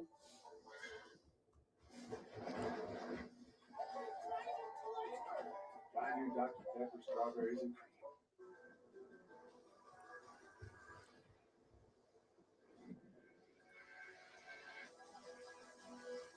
Hi, honey. Daddy's almost done. I love you. I love you so much. I'd rather hang out with you than anyone. You're the best. Love you. I know, I love you. Dad's almost done. 17 minutes and then we'll snug. I'll give you some food. Maybe we'll even go for a walk, even though we already went for one.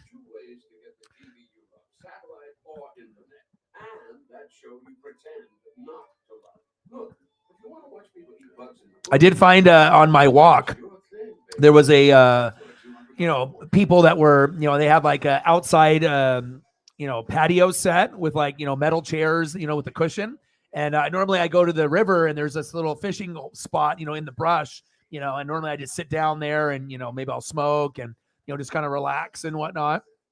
You know, and the pup is there and she'll nibble on grass and we'll watch fish jump and whatnot. But I carried that chair like, you know, maybe a half mile, you know, with me while I had the dog and I posted it up there. So now that fisherman, you know, when he goes in there or me, you know, we'll have somewhere to sit down, which is kind of nice. So I'm always trying to, you know, make things a little bit more comfortable and whatnot, but it's awesome there. And it's like I said, to be next to a river within like a 5-minute walk is very good for me. Baja shrimp taco. 2 million cars. Cards for 2 million possibilities. Cards.com. Where to next?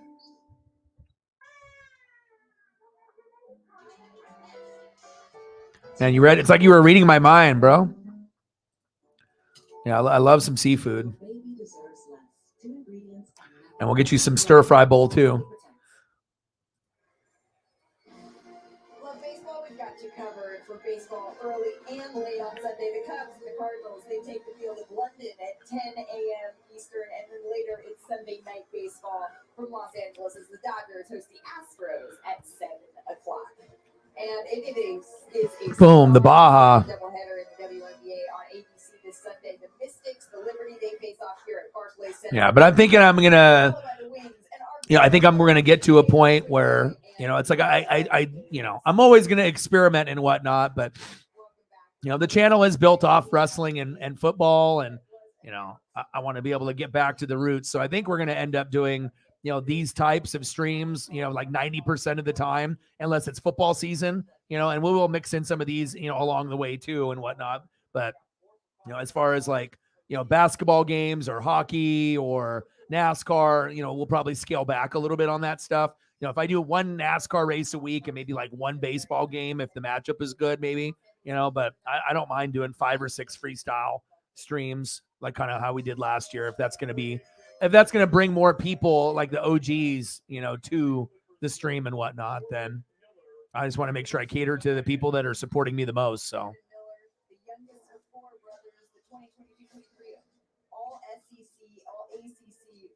Yeah, and I don't know. I just guess, maybe on the baseball side or the basketball side or the NASCAR side, you don't have people that really donate as much on that end either. So I know football obviously will have it and whatnot because of obviously the fan base. Wrestling.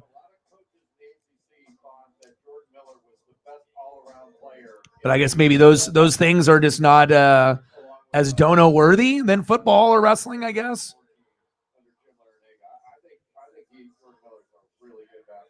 He's the type of player that can put together a scoring run all on his own. When maybe it's an offensive putback, and then it's a steal leading to a layup, and then it's a 3-point shot. He does everything. He rebounds the ball. He plays hard. He's got a spin move that I love that he uses in traffic, and just got a bright personality. Loves playing with his teammates. Loves the game of basketball. Has a good foundation. I found a Korean stir fry. Mark said keep an eye on the potential of a two-way situation for him with the Los Angeles Clippers as we turn our attention to the Cleveland Cavaliers here, JJ. A nice young nucleus that they have built surrounding. Yeah, but it just makes me, grateful, for the people that actually have my back, that, that will ride or die for me no matter what.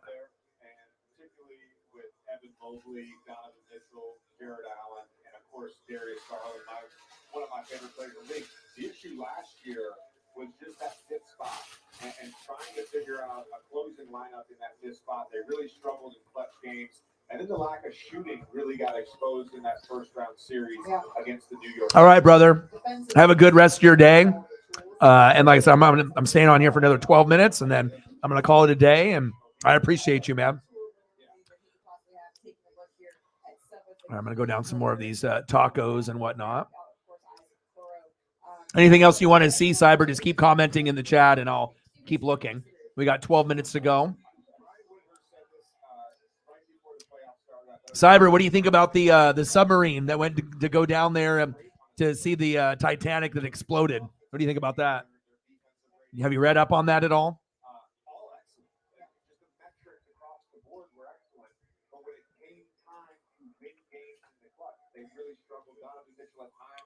All right, we got 12 minutes to go. And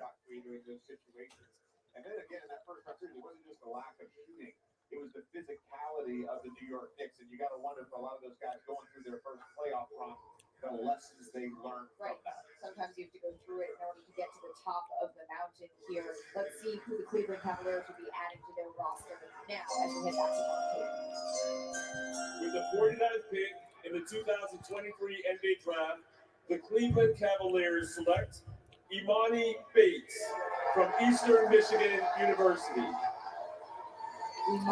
Imani Bates, wow. First player selected from Eastern Michigan since 1998. Obviously, a huge high school prospect here, Dave. Hold on, I got to get my dog. 1 sec. Paisley. Yes, it was.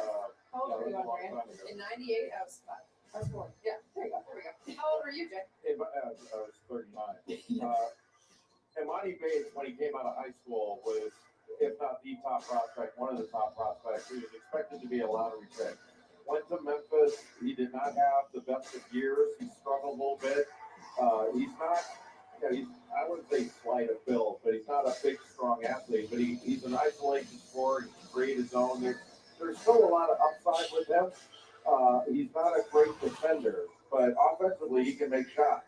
But I think that a lot more was expected of him, and he took a lot of hits his freshman year at Memphis. All right, just had to make sure that she wasn't going crazy. But he bounced back really nicely at Eastern Michigan last year. He can absolutely score. Oh, I know. And sometimes that's all he looks to do. And sometimes I think about the psychology of a player, somebody who's just so hyped and thought of coming. Let's do some nachos. It's almost like I got to prove myself. I got to prove myself. Right. Instead of just playing the game. Big really, there's a lot of nachos. When we talk about with Victor Wembanyama, with LeBron James, it is so incredibly rare to be able to Trash can nachos sort of build up and then be able from like back in the day. Now he's going to have an opportunity in the NBA to sort of bounce back from all of that, right? And we talk about fit, right? And Cleveland was 28th in the league in terms of bench scoring. So if scoring is what he's always done well, if you come in the second unit and score, that's going to be huge. Well, JJ's smiling because scoring is what Cleveland needs. Let's head back to Deputy Commissioner Mark Taylor. I haven't had good nachos in a minute.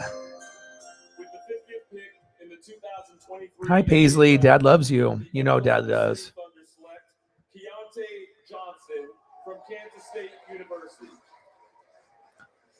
Keontae Johnson from Kansas State. Let's take a look at his timeline here. His journey was tremendous. We all remember that moment in December of 2020 when he collapsed on the court in a game against Florida State. He was placed in a medically induced coma for 3 days and was later diagnosed with an increase in cardiac mass because of systemic training. It's called athlete's heart. He worked all the way back from that incredibly scary moment. He transferred to Kansas State, was cleared to play in the 2022-23 season. Jay, just a tremendous story. It's really hard not to root for this guy. Yeah, it's heartwarming to see him back last year at Kansas State. He's a big, strong, powerful athlete. He can rebound.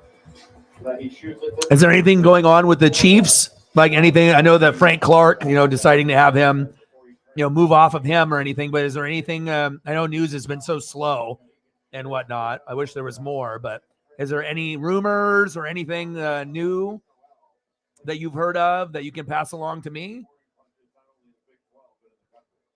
Keontae Johnson drafted into the Ooh, look at that. Just an incredible journey for him. We will continue with more. Now that's a mound. Incredible stories from the 2023 NBA draft after this. Yeah, but it's cool. I got my PS2 out, found all the chords, and I've been kind of diving into some of those games that I had from like 20 years ago. Lots of fun, man. I probably will actually play some Vice City here in just a little bit. I love the soundtrack. It's like, to me, that was one of the best Grand Theft Autos ever. Especially because of the music, when you could change a channel and you're just like cruising around.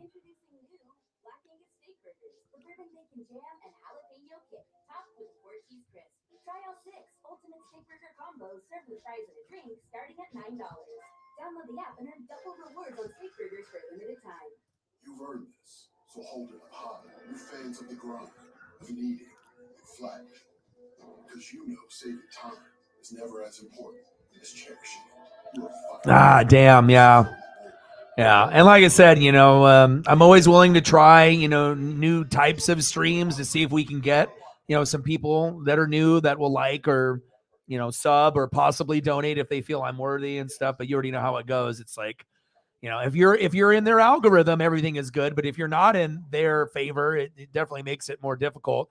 We have gotten a couple little spikes of sub growth, but I mean, we're still not even at 20 yet, which is ridiculous. But I just have to keep grinding and then hopefully find the right formula or, the right collab that actually keeps their word and then we can, get a little bit of growth and get a little collaboration going. But, The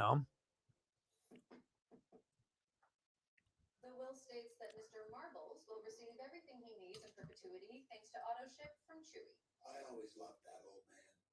And he gets a summer house. What? there's some Greek nachos. Never run out with auto ship from Chewy. Pizza Hut nuts are just for you at just $6.99. Enough for two, price for one. Crispy, cheesy, and loaded with toppings. Excuse me? Pizza Hut nuts now with cheese, just $6.99. Ready to switch? Break up. All right, we got 5 minutes to go. You got anything else food wise that you want to see? I can keep going down the Mexican food train. That's not a problem.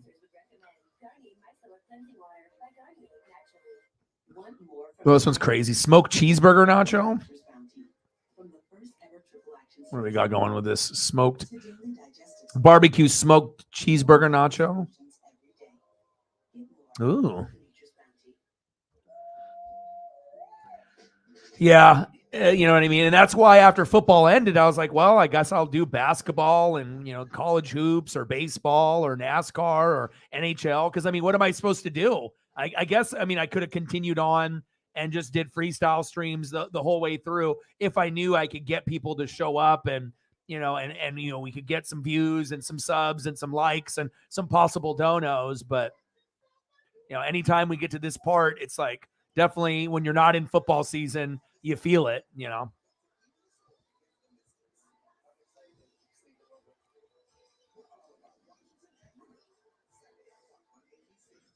Yeah, but I always enjoy, having you in the room. It's just like, regardless if it's just, a couple of us, but if it's like certain people like you or Holly, like I don't need to have 20, 30, 40, 50 people in the room. I can have great conversation, with one or two people, depending on who they are. You know what I'm saying? It just depends on who the people are. If they, have a personality and can, hold down conversation. Some people are just, I'm not saying some people don't have a personality, but just, so they're not you, they're not Holly and some of the others and whatnot. So I definitely miss you guys on the regular. It'd be really nice to be able to have all the mods in the building at once, but I don't know if we'll ever have that happen anytime soon, but I hope so. Via the Boston Celtics, the draft rights to Marcus Sasser, the 25th pick. With the 51st pick in the 2023 NBA draft, the Brooklyn Nets select Jalen Wilson from the University of Kansas. Jalen Wilson from Kansas, the fourth Kansas player to average 20 points per game in a season over the last 25 years. He is in the building here tonight, sharing this moment with all of those who came with him to witness him making that transition into his professional career. Andrea, I mentioned the averaging 20 points per game. I know it's his scoring that stood out to you as he makes that walk to shake hands with Deputy Commissioner. Jalen Wilson is a remarkable scorer. Scored a career-high 38 points against Kansas State in January. That was the most points by a Kansas player since Andrew Wiggins had 41 back in 2014. He finished the season with 7 straight 20-point games. Doesn't have explosive burst or bounce, but he's strong. He takes contact well. He drives to the basket hard. And he is extremely versatile. Can score in a variety of ways. He struggled at the combine. Did not. So we had that view and then a different view. Oh. He was a Big 12 in scoring and rebounding. He's a really good wing rebounder and a good slot driver. But he got better every year. And he's one of those guys, you can stick him into the game. He plays well with others. And it's not all about him. Both of his parents, they played basketball in college. So he comes from a long line of... That is a good question. I think there's something going on this weekend. I got to go grab a towel real quick. One sec. Covering the Nets this season, there were times where I felt like they lacked intensity, they lacked toughness, and all three of these players bring that, especially on the defensive end. I just wonder if maybe it was identity, right? The Brooklyn Nets, they had a clear identity, even pre-Kevin Durant, when they were sort of clawing their way back, sort of this team that just had a lot of scrappiness to them, that Karis LeVert team, that Spencer Dinwiddie team, and then they were the superstar team, and now it's sort of figuring out what the next iteration of Brooklyn is. Well, Kenny Atkinson did a great job with player development. Jared Allen, Joe Harris, Spencer Dinwiddie, all these guys. I played against them in the playoffs. They were the 6th seed prior to them going out and getting Kevin Durant and Kyrie Irving. And look, you have an opportunity to go get Kevin Durant. You go get Kevin Durant. He's coming off that injury. Same rationale the Phoenix Suns used at the trade deadline this season. You have a chance to get an iconic all-time great. You go get him. But ultimately, that reshifting of the roster, it does change a little bit. All right, let's take a look. Suns, Washington is currently on the clock, but this pick is actually going to Washington. It's taken from Phoenix, and Mark Tatum has to take. With the 52nd pick in the 2023 NBA Draft, the Phoenix Suns select Toumani Camara from Brussels, Belgium, and the University of Dayton. Toumani Camara in the building in Barclays Center. He was the team captain and the team's second leading scorer here for Dayton, just under 14 points per game. He led the Atlantic 10 in rebounds per game, the second most in the season by a Flyer over the last 20 seasons. Jim, what's he up to? Well, he's agile. He's got good feet. He's long-armed. He's a really good offensive rebounder, and he's a very good defender with that 7-foot wingspan. He can switch out. He can block shots, but his rebounding is. So I'm looking right now. So next pay-per-view is Forbidden Door, AEW, NJPW. That's on June 25th. So in a couple days. And then, but you have to pay for that one. You'd be paying like $50 or whatever, right? So if it's not, and then as far as like Peacock and like WWE.